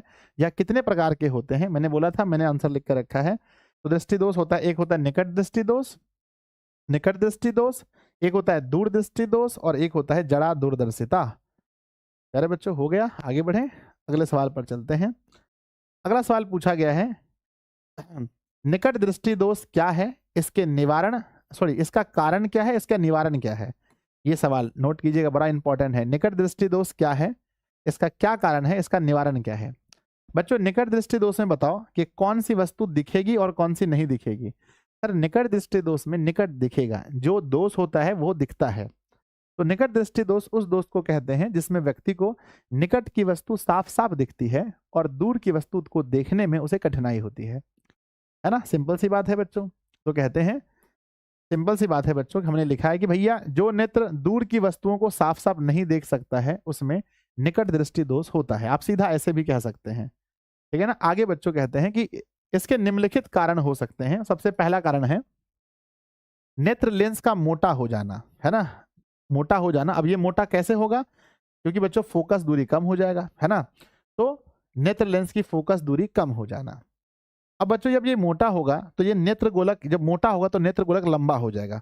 नेत्र गोलक का लंबा होना, और जब ये नेत्र गोलक लंबा होगा तो लेंस और रेटिना के बीच की दूरी बढ़ जाना, बढ़ जाना, ठीक है। अब इसका निवारण बच्चों किस लेंस से होगा बताओ। इसके निवारण के लिए आप किस लेंस का प्रयोग करना चाहेंगे। निकट दृष्टि दोष के निवारण के लिए कौन सा, तो निकट 3 अक्षर का है, तो निवारण के लिए बच्चों अवतल लेंस का प्रयोग होता है। निवारण के लिए मेरे विद्यार्थी जी किसका प्रयोग करते हैं, तो अवतल लेंस का प्रयोग होता। बहुत आसान सवाल था। चलो जस्ट अब इसका उल्टा उल्टा कारण उसमें लिखेंगे। नेक्स्ट क्वेश्चन पूछा गया है बच्चों, बहुत प्यारा सा सवाल है। दूर दृष्टि दोष किसे कहते हैं, इसके कारण बताइए, इसके निवारण बताइए। अब ये बताओ, दूरदृष्टि दोष वाले व्यक्ति को कौन सी वस्तु नहीं दिखेगी, कहाँ की वस्तु उन्हें नहीं दिखेगी? तो दिस इज वेरी सिंपल बच्चों, कि अगर दूरदृष्टि दोष है तो समझो उनको दूर की वस्तु नहीं, नजदीक की वस्तु नहीं दिखेगी। उल्टा, दूरदृष्टि दोष में क्या होता है कि जो नेत्र निकट की वस्तुओं को साफ साफ नहीं देख सकता है, उसमें दूरदृष्टि दोष होता है। बहुत सिंपल है बच्चों, है ना। अब इसका कारण है, नेत्र गोलक वहां अगर लंबा था तो यहाँ नेत्र गोलक छोटा हो जाएगा। वहां बच्चों लेंस और रेटिना के बीच की दूरी बढ़ गई थी, तो लेंस और रेटिना के बीच की दूरी कम हो जाएगी। अगला रीजन है बच्चों, वहां पर नेत्र लेंस मोटा हुआ था, यहाँ नेत्र लेंस पतला होगा। वहां बच्चों फोकस दूरी घट गई थी, यहाँ फोकस दूरी बढ़ जाएगी। यहाँ निवारण के लिए हम किसका प्रयोग करेंगे, कमेंट बॉक्स में लिखिए जल्दी से। निवारण के लिए किसका प्रयोग करेंगे? तो यहाँ निवारण के लिए मेरे विद्यार्थी जी, निवारण के लिए किसका प्रयोग करेंगे? तो निवारण के लिए हम लोग उत्तल लेंस का प्रयोग करेंगे। निवारण के लिए किसका? तो बच्चों हम लोग उत्तल लेंस का प्रयोग निवारण के लिए करेंगे।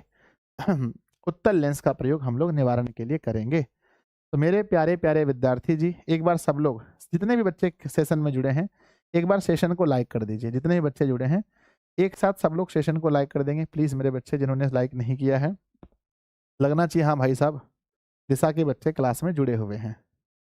सर नेटवर्क इशू हो रहा है, अच्छा चीजें ठीक हो जाएंगी, नेटवर्क इशू हो रहा है तो हो जाएगा ठीक। आ जाओ, अगला सवाल आपके सामने आता है, विद्युत धारा किसे कहते हैं? बच्चों विद्युत धारा की कितनी परिभाषाएं, हमने बहुत सारी परिभाषाएं बताई है। विद्युत धारा की परिभाषा बहुत सारी है। एक तो बच्चों, है ना,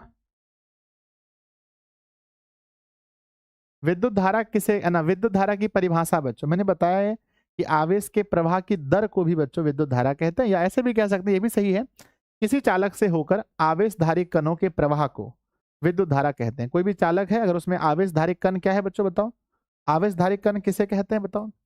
एक चालक है, इसमें आवेशधारी कण होता है इलेक्ट्रॉन।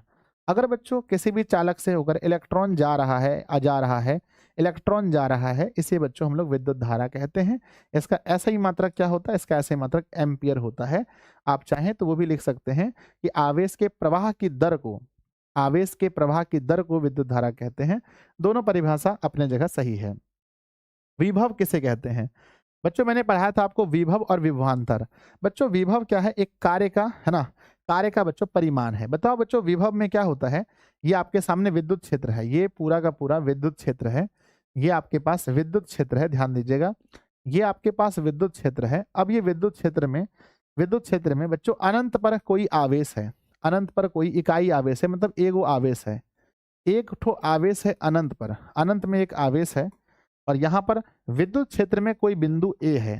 मेरे बच्चे मैंने बताया था कि विद्युत विभव क्या होता है? अनंत से इकाई आवेश को, है ना, विद्युत विभव कार्य का वह परिमाण है, विद्युत विभव कार्य का वह परिमाण है जो अनंत से इकाई धन आवेश को विद्युत क्षेत्र के किसी बिंदु तक लाने में किया जाता है। विद्युत क्षेत्र के किसी बिंदु तक लाने में किया जाता है। क्या पढ़ाया गया था बोलो? पढ़ाया गया था बोलो, हाँ या ना? हाँ। अगर बच्चों विद्युत क्षेत्र में ही दोनों बिंदु है, दिस इज ए और दिस इज बी, और यहां पर बच्चों अगर एक इकाई धन आवेश को यहां से यहां लेकर आया गया तो इसको क्या बोलेंगे? इसे क्या बोलेंगे? अगर दोनों ही विद्युत क्षेत्र में ही है, एक बिंदु से दूसरे बिंदु तक लाने को, इसको क्या बोलेंगे? तो इसी को विभवांतर कहा जाता है। इसे विभवांतर कहा जाता है। विभवांतर कार्य का वह परिमाण विभवांतर कार्य का वह परिमाण है, विभवांतर कार्य का वह परिणाम है ना, परिमाण है जो विद्युत क्षेत्र के, है ना, जो इकाई धन आवेश को विद्युत क्षेत्र के एक बिंदु से दूसरे बिंदु तक लाने में किया जाता है। एक बिंदु, है ना, इकाई धन आवेश को एक बिंदु से दूसरे बिंदु तक लाने में किया जाता है। चलिए, अगर इसकी आप परिभाषा पढ़े तो आप पढ़ सकते हैं, मैंने लिखा है बच्चों, किसी बिंदु पर विभव, है ना, विद्युत विभव कार्य का वह परिमाण है जो प्रति इकाई धन आवेश को अनंत से उस बिंदु तक लाने में किया जाता है। इसका ऐसा ही मात्रक वोल्ट होता है। बच्चों बताइए ऐसा ही मात्रक क्या होता है? ऐसा ही मात्रक बताइए। ऐसा ही मात्रक वोल्ट होता है। यहाँ पर विद्युत क्षेत्र मुझे लिखना चाहिए था। विभव कार्य का वह परिमाण है जो प्रति इकाई आवेश को अनंत से, है ना, अनंत से विद्युत क्षेत्र के उस बिंदु तक, यहाँ पर मुझे विद्युत क्षेत्र लिख देना चाहिए था, अनंत से विद्युत क्षेत्र के उस बिंदु तक लाने में, विद्युत क्षेत्र के है ना उस बिंदु तक लाने में किया जाता है। तो विद्युत क्षेत्र लिखना चाहिए। बढ़ जाए आगे, बताओ बढ़े मेरे विद्यार्थी जी, आगे बढ़ जाएं, बताओ यस और नो। Yes sir. अब बच्चों विद्युत है ना विभव पढ़ा है तो जस्ट विभवांतर पढ़िए। विभवांतर में क्या है कि सेम टू सेम है, यहाँ पर अनंत से नहीं आएगा एक बिंदु। इन्हीं दो बिंदुओं के बीच विभवांतर की माप उस कार्य से होती है जो प्रति इकाई आवेश को एक बिंदु से दूसरे बिंदु तक लाने में किया जाता है। बहुत आसान है बच्चों, एक बिंदु से दूसरे बिंदु तक अगर किसी आवेश को एक बिंदु से दूसरे बिंदु तक लाने में जो कार्य किया जाता है विद्युत क्षेत्र में ही, ये जो कार्य किया जाता है इसे हम लोग विभवांतर कहते हैं। ठीक है ना, बढ़ जाए आगे। चलो भैया, इसका ऐसे मतलब भी वोल्ट होता है। अब बताइए ए मीटर और वोल्ट मीटर के बारे में, बहुत फेमस क्वेश्चन है ना। ए मीटर पूछा जाता है, वोल्ट मीटर बहुत पूछा जाता है। क्या आप इसके विषय में जानते हैं? ए मीटर का क्या कार्य है, ए मीटर क्या होता है, वोल्ट मीटर का क्या कार्य है, वोल्ट मीटर क्या होता है? मेरे विद्यार्थी जी बताओ, ए मीटर से हम लोग किसको मापते हैं? ए मीटर से हम लोग किसको मापते हैं? कमेंट बॉक्स में लिखिए गुरुदेव। हाँ, ए मीटर से हम लोग किसको मापते हैं गुरुजी मेरे? ए मीटर से हम लोग मापते हैं विद्युत धारा को। ए मीटर से विद्युत धारा को मापते हैं। और वोल्ट मीटर से किसको मापते हैं? तो वोल्ट मीटर को से मेरे बच्चे विभवांतर को, दो बिंदुओं के बीच में विभवांतर को मापा जाता है। बच्चों ए मीटर को किस क्रम में जोड़ते हैं? सर ए मीटर को श्रेणी क्रम में जोड़ते हैं। और वोल्ट मीटर को किस क्रम में? इसे बच्चों समांतर, पार्श्व या समांतर, पार्श्व या समांतर क्रम में जोड़ते हैं। तो बच्चों बहुत अच्छे से हम कह सकते हैं कि धारा मापी जो विद्युत धारा है, धारा मापी यंत्र को ही ए मीटर कहते हैं और विभवांतर मापी यंत्र को वोल्ट मीटर कहते हैं। सिंपल सा इसकी परिभाषा है, बहुत सिंपल। ठीक है ना बच्चों, कहते हैं जिस यंत्र के द्वारा किसी विद्युत परिपथ की धारा मापी जाती है उसे ए मीटर कहते हैं। इसे विद्युत परिपथ में श्रेणी क्रम में जोड़ा जाता है। अगला सवाल नंबर 38 है, वोल्ट मीटर किसे कहते हैं? जिस यंत्र द्वारा किसी विद्युत परिपथ में किन्हीं दो बिंदुओं के बीच विभवांतर को मापा जाता है उसे वोल्ट मीटर कहते हैं। इसे ना इसे विद्युत परिपथ में समांतर क्रम में जोड़ा जाता है। मेरे बच्चे हो जाएगा, बताओ 38 नंबर तक क्लियर है? तो प्यारा सा दिल बनाकर भेजिए कि गुरुदेव 38 नंबर तक बिल्कुल क्लियर है। और हाँ, ऐसा नहीं कि हमने पढ़ा दिया, आपने पढ़ लिया, बात खत्म। क्या बात यही खत्म है कि इसके आगे जाएगी? बताओ। मैंने पढ़ा दिया, आपने पढ़ लिया, बात खत्म, या आगे भी बात बढ़ेगी? बताओ, कमेंट बॉक्स में लिखो आगे आपको क्या करना है। एक अच्छे विद्यार्थी जरूर मुझे आंसर लिखकर भेजेंगे कि आगे क्या करना है। मैंने पढ़ा दिया, आपने पढ़ लिया, बात खत्म, या आगे कुछ होगा? हाँ, सबसे पहला प्रीति पांडे ने लिखा है कि गुरुदेव आगे हमें रिवीजन करना है। हाँ बच्चों, है ना। एक अच्छा विद्यार्थी जो होता है वो एक बार शिक्षक महोदय से पढ़ने के बाद कई बार उसको लिख लिख करके खुद से लिखना, खुद से बच्चों लिख लिख के प्रैक्टिस करते हैं। पर जो विद्यार्थी उतने ध्यान नहीं देते हैं पढ़ाई में, उनको लगता है गुरुजी संजय सर ने पढ़ा दिया, अब वहीं पर मुझे याद करना था, नहीं हुआ तो खत्म। बच्चों पूछा गया है कि ए मीटर और वोल्ट मीटर में अंतर बताइए। तो दोनों की परिभाषा आप इधर उधर लिख दोगे तो दोनों में अंतर निकल जाएगा। ठीक है ना, एक तरफ लिखना वोल्ट मीटर, एक तरफ लिखना है ए मीटर, एक तरफ लिखना है वोल्ट मीटर। इसके बारे में इधर लिख देंगे, उसके बारे में उधर लिख देंगे, तो हमारा अंतर निकल जाएगा, है ना। पहले बच्चों ए मीटर के बारे में लिखा गया है, ध्यान दीजिए, यहाँ पर हमने अलग अलग लिखा है। ए मीटर के विषय में पहले मैंने लिखा है कि यह किसी विद्युत परिपथ में धारा की प्रबलता को मापता है। यह किसी विद्युत परिपथ में श्रेणी क्रम में जोड़ा जाता है। इसका संकेत ए, है ना, एम्पियर में अंकित रहता है। इसका संकेत ए में अंकित रहता है। ये ए मीटर के बारे में लिखना है। वोल्ट मीटर के बारे में यह किसी विद्युत परिपथ में किन्हीं दो बिंदुओं के बीच में विभवांतर को मापता है। यह किसी विद्युत परिपथ में समांतर क्रम में जोड़ा जाता है। इसका संकेत वोल्ट में अंकित रहता है, अर्थात बच्चों भी में इसका संकेत अंकित रहता है। मुझे विश्वास है आप लोग अच्छे से लिख दोगे। अगला सवाल आपके सामने आता है, प्रतिरोध किसे कहते हैं? जस्ट मैंने पढ़ाया था बच्चों, अभी हम लोगों ने वो जो क्वेश्चन बिहार बोर्ड ने जिस पर विश्वास दिखाया है उसमें मेरे बच्चे मैंने प्रतिरोध के बारे में बताया था, अपने से हाथ से लिख करके कि प्रतिरोध किसी पदार्थ का वह गुण है, किसी चालक का वह गुण है जो अपने में से होकर बह रहे विद्युत धारा का विरोध करता है। प्रतिरोध क्या करता है? किसी पदार्थ का वह गुण कहते हैं बच्चों किसी पदार्थ का वह गुण जो उससे होकर धारा के प्रवाह का विरोध करता है उसे उस पदार्थ का विद्युत प्रतिरोध या सिर्फ प्रतिरोध कहते हैं। इसका SI मात्रक ओम होता है।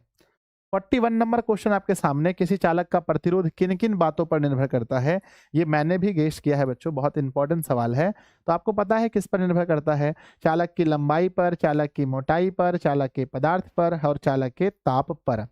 अगला है ओम के नियम को लिखिए। अभी जस्ट आपने देखा था कि बिहार बोर्ड ने भी 2 बार सवाल को पूछा है, हमने भी इसको लिख दिया।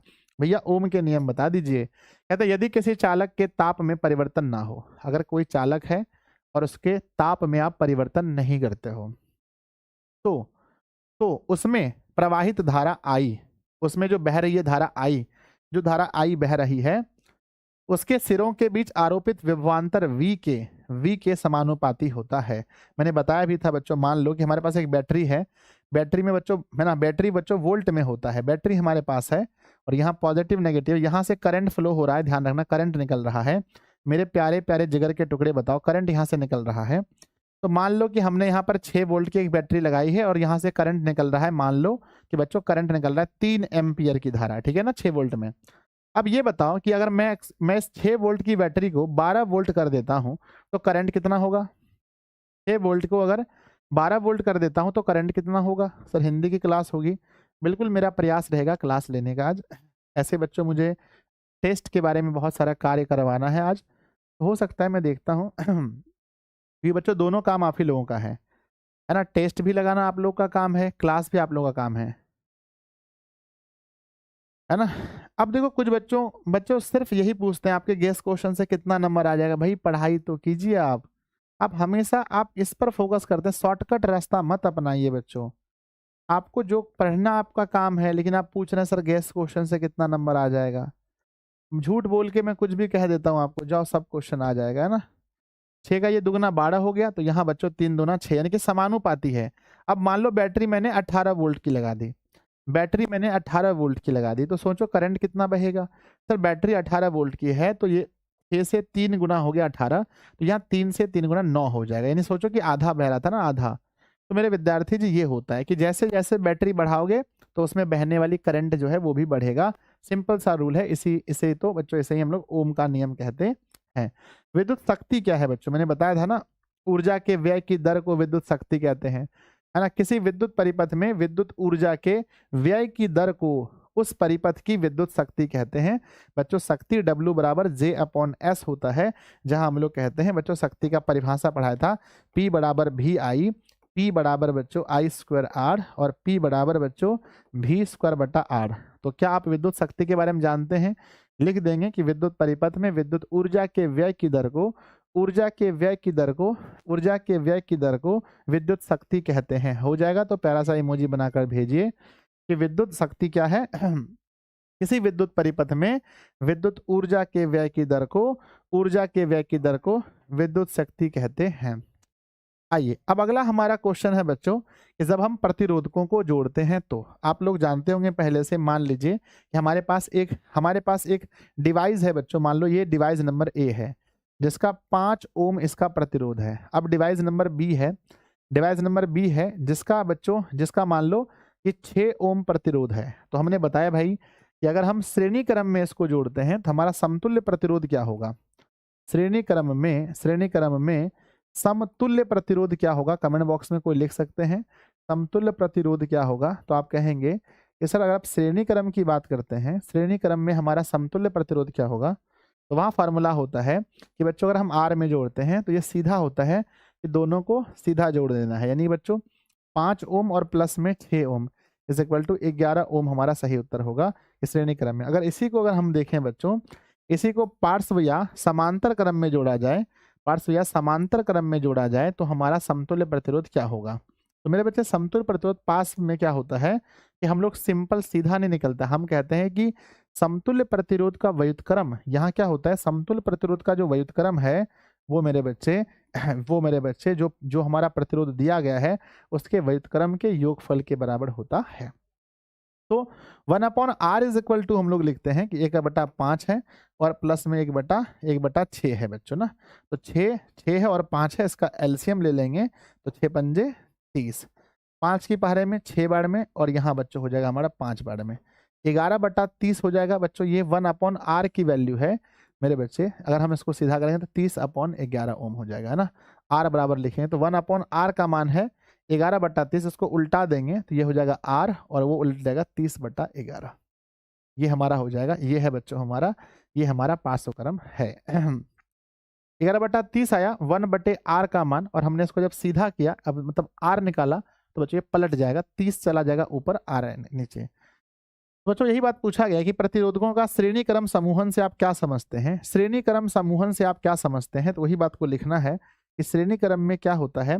श्रेणी क्रम में क्या होता है, श्रेणी क्रम में जुड़े हुए प्रतिरोधकों का समतुल्य प्रतिरोध उन प्रतिरोधकों के अलग अलग प्रतिरोधों के योग के बराबर होता है। बहुत सिंपल है, यानी बच्चों R बराबर R1 + R2 करते हुए लास्ट तक हम लोग जोड़ते हैं, है ना। ये हमारा हो गया श्रेणी क्रम। 500 क्रम में क्या होता है कि 500 समांतर क्रम में, समांतर या 500 क्रम में जुड़े हुए प्रतिरोधकों के समतुल्य प्रतिरोध का व्युत्क्रम, समतुल्य प्रतिरोध का व्युत्क्रम जो होता है उन प्रतिरोधकों के योग के व्युत्क्रम के बराबर होता है, योग के व्युत्क्रम के बराबर होता है, या कह सकते हैं व्युत्क्रमों के योग के बराबर होता है, व्युत्क्रमों के योग के बराबर होता है। तो मेरे विद्यार्थी जी प्यारा सा दिल बनाकर भेजिए अगर यहाँ तक हो जाएगा तो। यस सर, हम यहाँ तक बढ़िया से तैयारी कर लेंगे कि बच्चों श्रेणी क्रम का क्या परिभाषा है ना, 500 क्रम की क्या परिभाषा है, हो जाएगा तो आगे बढ़े। यस, थोड़ा फास्ट कर दीजिए सर। चलो बच्चों थोड़ा फास्ट करते हैं, लेकिन उतना भी फास्ट नहीं करते हैं जहाँ बच्चों चीजें समझ में ही ना आए। चलो, है ना। तीसरा पार्ट अभी हमारे पास 20-25 मिनट है बच्चों, 25 मिनट है, यहाँ तक हो गया है। तो अगला सवाल है बच्चों, विद्युत बल्ब का सचित्र वर्णन, यानी विद्युत बल्ब का सचित्र वर्णन का मतलब है कि आपको चित्र भी बनाना है और उसके बारे में लिखना भी है। तो कुछ देर पहले हम लोग चित्र बनाना सीख गए थे, उसको हम सिर्फ लिख कर बताते हैं भाई क्या क्या लिखना है विद्युत बल्ब में। विद्युत बल्ब कांच का बना होता है, इसमें धातु की एक टोपी लगी होती है जिस पर 2 स्पर्शक बटन होते हैं जिसकी सहायता से विद्युत धारा तंतु तक पहुंचता है। इसमें टंगस्टन के पतले तार की एक छोटी टेढ़ी, है ना, टेढ़ी हुई कुंडली लगी होती है जिसे तंतु या फिलामेंट कहते हैं, जिसे तंतु या फिलामेंट कहते हैं, तंतु या फिलामेंट कहते हैं। यह तंतु टंगस्टन का बना होता है जो बिना गले 2700 डिग्री सेल्सियस ताप पर हमें प्रकाश देता है, या लिख सकते हैं 2700 डिग्री सेल्सियस से 3350 डिग्री सेल्सियस तक ताप देता है। विद्युत बल्ब में हवा की मात्रा निकालकर उसमें निष्क्रिय गैस आर्गन और नाइट्रोजन भरी जाती है। तो बच्चों क्या आप चित्र बना देंगे और उसके विषय में इतना लिख देंगे? तो प्यारा सा दिल बनाकर भेजिए सर। 12th का हिंदी होगा, पूरा चांस है बच्चों लेने का। देखते हैं क्लास से निकलने के बाद, अगर ऐसा कुछ ज़्यादा काम नहीं होगा तो हम जरूर लेंगे। अगला बढ़े आगे, बताइए हो गया? बताओ बच्चों। यस सर, हमने सेशन को लाइक कर दिया। हाँ बच्चों सब लोग लाइक कर देना।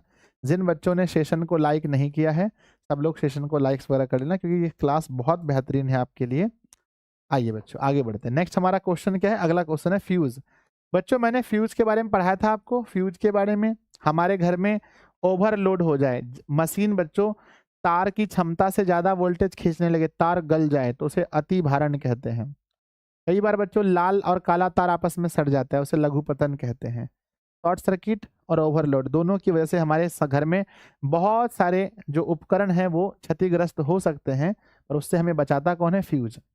तो फ्यूज बच्चों हमारी सुरक्षा करता है उन सभी चीजों से, है ना, हमारी चीजों की सुरक्षा करता है। विद्युत फ्यूज एक ऐसी युक्ति होती है जो विद्युत परिपथ में जुड़े उपकरणों को नष्ट होने से बचाता है। यह उच्च प्रतिरोध एवं कम गलनांक वाले तार का बना होता है। जब कभी भी विद्युत परिपथ में अचानक धारा का मान बढ़ जाता है, जब कभी भी अचानक धारा का मान बढ़ जाता है तो यह फ्यूज गल जाता है, जिसके कारण से विद्युत धारा का संपर्क अन्य उपकरणों से कट जाता है और क्षतिग्रस्त होने से बच जाते हैं। तो बच्चों हो जाएगा तो मुझे बताइए। यस गुरुजी हो जाएगा, प्यारा सा इमोजी भेज करके। यस, अब चलते हैं बच्चों मैक्सवेल के दक्षिणहस्त नियम। सबसे पहले मैक्सवेल साहब ने दाहिना हाथ नियम दिया था, जिसको उन्होंने कहा था भाई यदि हम अपने हाथ में इस तरह से धारावाही चालक को पकड़ते हैं, इस तरह से धारावाही चालक को पकड़ते हैं, तो ये जो है अंगूठा जो है धारा की दिशा को बताएगा, शेष अंगुली जो है, शेष उंगली बच्चों क्या बताएगा? चुंबक के क्षेत्र की दिशा। तो कहते हैं भाई कि यदि हम अपने दाहिने हाथ की मुट्ठी में किसी धारावाही तार को इस प्रकार पकड़ते हैं कि अंगूठा धारा की दिशा को दर्शाता है, तो अन्य उंगलियां चारों, है ना, अन्य अन्य उंगलियां चारों ओर उत्पन्न चुंबक के क्षेत्र को दर्शाएगी। चुंबक के क्षेत्र को दर्शाएगी। क्या यहाँ तक क्लियर है? बताओ भैया, हाँ या ना? दिल बनाकर भेजो, बोलो हाँ या ना। यहाँ तक क्लियर है? यस, मुझे भरोसा है कि यहाँ तक क्लियर होगा। मैक्सवेल चाचा गए तो फिर आए फ्लेमिंग भाई, और फ्लेमिंग ने दो दो रूल दिया। फ्लेमिंग ने कहा भैया देखो, फ्लेमिंग का बाहिना हाथ का रूल है ना, बाएं हाथ का रूल, पहला बाएं हाथ का उन्होंने रूल दिया, ये बाएं हाथ का रूल। क्या आपको पता है कि फ्लेमिंग के बाएं हाथ के रूल में क्या क्या था बच्चों? बताओ। तीनों उंगली किसको किसको दर्शा रहा था? सर बाएं हाथ के रूल में अगर याद है तो बताओ कि बच्चों अंगूठा किसको दर्शा रहा था? सर अंगूठा तो बल को दर्शा रहा था। अरे भैया ठीक है, बताओ ये किसको? सर ये चुंबक के क्षेत्र को, ये तो हर जगह चुंबक के क्षेत्र को, तर्जनी चुंबक के क्षेत्र को, और ये तो धारा को दर्शाता था सर। ठीक है ना? तो बच्चों आपको याद होगा बहुत अच्छे तरीके से हमने पढ़ाया था, यदि हम अपने बाएं हाथ की तीन उंगलियां अंगूठा, तर्जनी और मध्यमा को परस्पर लंबवत फैलाते हैं तो तर्जनी चुंबक के क्षेत्र की दिशा, मैंने बताया था ना, तर्जनी चुंबक क्षेत्र की दिशा, और मध्यमा धारा की दिशा को दर्शाता है। मध्यमा धारा को दर्शाता है तो अंगूठा जो होगा बच्चों, अंगूठा बल की दिशा को दर्शाएगा, या अंगूठा प्रेरित बल की दिशा को दर्शाएगा। हो गया तो बताओ भैया, हो गया बच्चों? यस और नो? यस गुरुजी, हो गया। आगे बढ़ते हैं, नेक्स्ट क्वेश्चन। फ्लेमिंग के बाएं हाथ, फ्लेमिंग का दायां अभी थोड़ी देर पहले पढ़े थे हम लोग। फ्लेमिंग के दाएं हाथ के रूल को थोड़ी देर पहले पढ़े थे भैया। उन्होंने कहा था कि यहाँ पर क्या होगा, अंगूठा गति दर्शाएगा। तो यदि हम दाएं हाथ में अंगूठा, तर्जनी और मध्यमा को परस्पर समकोणिक इस प्रकार फैलाते हैं ना, इस प्रकार रखें कि तर्जनी जो है यहाँ भी चुंबक के क्षेत्र को, है ना, दिशा की संकेत करती है, और अंगूठा गति की दिशा में हो तो मध्यमा प्रेरित धारा की दिशा को संकेत करेगी। ये तो बच्चों आप लोगों ने अच्छे से रट लिया होगा, रट करके बढ़िया से तैयार कर लिया होगा आप लोगों ने, मुझे पूरा भरोसा है। 50 नंबर क्वेश्चन। 51 नंबर क्वेश्चन है, विद्युत चुंबक किसे कहते हैं? भैया विद्युत चुंबक वही होता है जिसमें चुंबक वाला गुण उतना ही देर रहेगा जब तक उसमें विद्युत रहेगा। विद्युत चुंबक ऐसा चुंबक है जिसमें चुंबकत्व गुण विद्युत के कारण होता है। आप ऐसे भी लिख सकते हैं, विद्युत चुंबक हम उस चुंबक को कहते हैं जिसमें चुंबक वाला गुण जो है वो विद्युत की वजह से ही होता है। याद है आपको? बताइए हाँ या ना। याद है बच्चों? यस और नो? याद होगा। अति भारण किसे कहते हैं? आपको पता है कि जब कोई मशीन, जब कोई युक्ति तार से अधिक धारा खींचने लगे, ध्यान देना बच्चों, लिखा गया है कभी कभी विद्युत परिपथ में लगे उपकरण यानी मशीन तार की क्षमता से अधिक धारा खींचने लगते हैं, इसे ही अतिभारण कहते हैं। तार से अधिक धारा खींच रहा है तो समझो अतिभारण है। पढ़ा दिए हैं बच्चों? यस। लघुपतन पढ़ा दिए। काला तार, कारिया तार और ललका तार दोनों सटा दीजिए, तब क्या होगा बताइए? हाँ बताओ क्या होगा? काला और लाल दोनों को सटा देंगे तो क्या होगा बताइए? सोचो जरा सोचो, मैंने क्या कहा है, कैसे मैंने बोला है और कैसे पढ़ाया है, मुझको तो सब याद हो गया है। कई उपकरणों से कभी कभी विद्युत नम्य मतलब कि ललका तार, लाल तार और उदासीन यानी काला तार आपस में सट जाते हैं, जिसके कारण से परिपथ का प्रतिरोध शून्य हो जाता है। जैसे सटेगा तो प्रतिरोध शून्य होगा और धारा तेजी से बहेगा, और धारा बहुत तेज बहने लगती है, इसे ही लघुपतन कहते हैं। प्यारा सा दिल बनाकर भेजिए। हो गया तो? यस गुरुजी, हो गया। इसे ही लघुपतन कहते हैं। अगला सवाल देखते हैं विद्यार्थी, जीवाश्म ईंधन क्या है? सर जीवों से प्राप्त ईंधन। कहते बच्चों, करोड़ों वर्षों तक पृथ्वी की सतह पर दबे पेड़ पौधे और पशुओं के अवशेषों से प्राप्त ईंधन को जीवाश्म ईंधन कहते हैं। करोड़ों साल बच्चों, करोड़ों साल तक जो है ये मिट्टी के तर चले जाते हैं, और जो मोटका मोटका पेड़ होता है ही मोटका मोटका, वो सब बनता है कोयला। जो छोटा छोटा पेड़ पौधा होता है, सूक्ष्म जीव होते हैं, वो क्या बनते हैं? पेट्रोल। मेरे बच्चे, मैंने पढ़ाया होगा आपको। कहते हैं करोड़ों वर्षों तक पृथ्वी की सतह पर दबे पेड़ पौधे और पशुओं के अवशेषों से, है ना, अवशेषों से प्राप्त ईंधन को जीवाश्म ईंधन कहते हैं। कोयला, पेट्रोलियम, प्राकृतिक गैस जीवाश्म ईंधन है। नाभिक के संलयन क्या है? जब दूठो छुटका नाभिक मिल जाए तो उसे नाभिक के संलयन कहते हैं। सूर्य की ऊर्जा का स्रोत बताइए क्या है? सूर्य की ऊर्जा के पीछे क्या रीजन है? सूर्य की ऊर्जा के पीछे क्या रीजन है? सर सूर्य की ऊर्जा में नाभिक के संलयन है। कहते हैं जब दो हल्के नाभिक जुड़कर एक भारी नाभिक बनाता है तो इस क्रिया को नाभिक संलयन कहते हैं। इसके लिए अत्यधिक तापमान की आवश्यकता पड़ती है, बहुत टेम्परेचर चाहिए इसके लिए। नाभिक के विखंडन, जब एक भारी नाभिक दो या है ना दो हल्के नाभिक में टूट जाता है तो इस क्रिया को नाभिक विखंडन कहते हैं। इसमें अत्यधिक ऊर्जा निकलती है।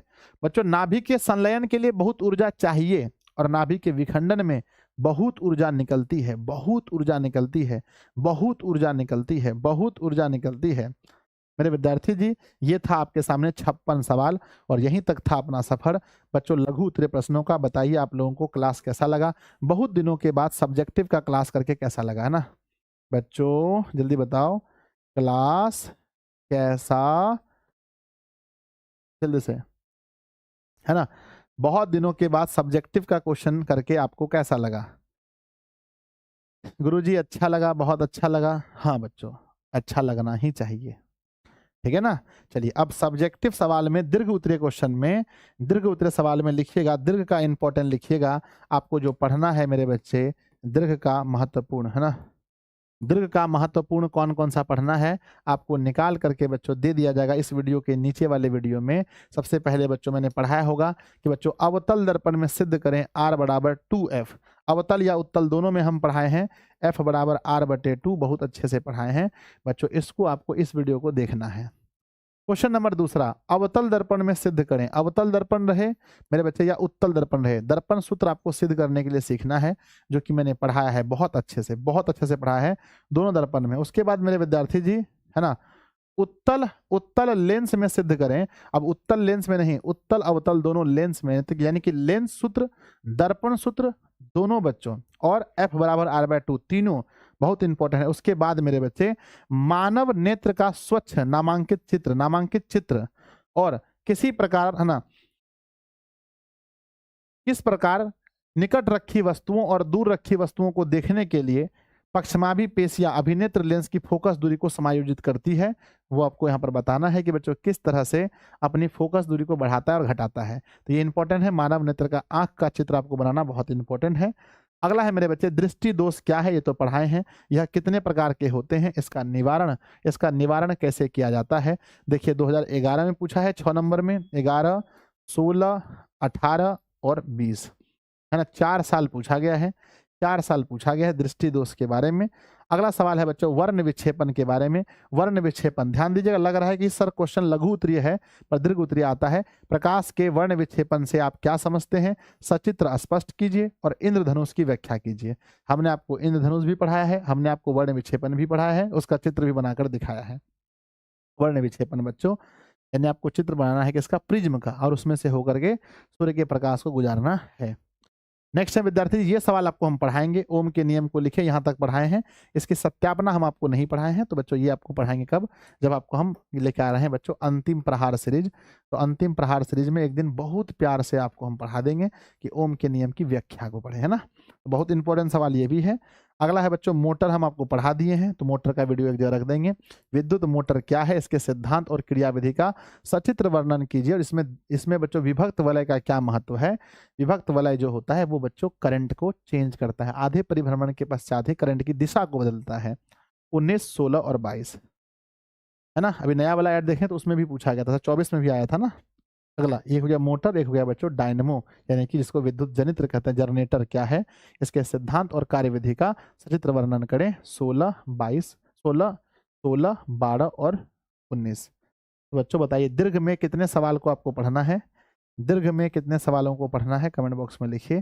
तो दीर्घ में 9 सवाल को आपको पढ़ने हैं, 10 सवाल लगभग दीर्घ में 10 सवाल ही हैं आपको फिजिक्स में जो आपको दीर्घ में पढ़ने हैं, और लघु में लगभग 60 सवाल, 50 तो हम पढ़ाए हैं और बच्चों 10-12 सवाल और ऐड कर लेंगे इसमें। तो लघु में अगर हम देखें, लघु में देखें तो बच्चों 50 से 60 क्वेश्चन लघु में पढ़ना है, और बाकी हम आपको रामबाण में, है ना, बाकी हम आपको तांडव सीरीज में पढ़ाएंगे बच्चों, ठीक है ना।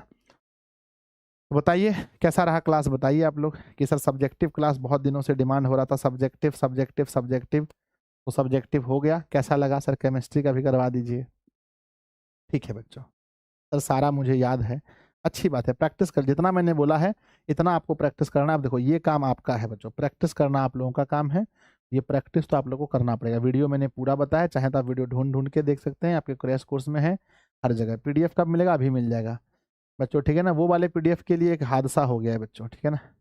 मैं आपको क्या बताऊं, जो 12 घंटे की क्लास हुई थी उसके साथ में हादसा हो गया है। पता है आपको क्या हो गया 12 घंटे वाली क्लास में? नहीं पता है? नहीं पता होगा बच्चों किसी बच्चे को, उसमें बड़ी हादसा हो गई बच्चों। इतना बड़ा क्लास था, बड़ा हादसा हो गया क्लास में।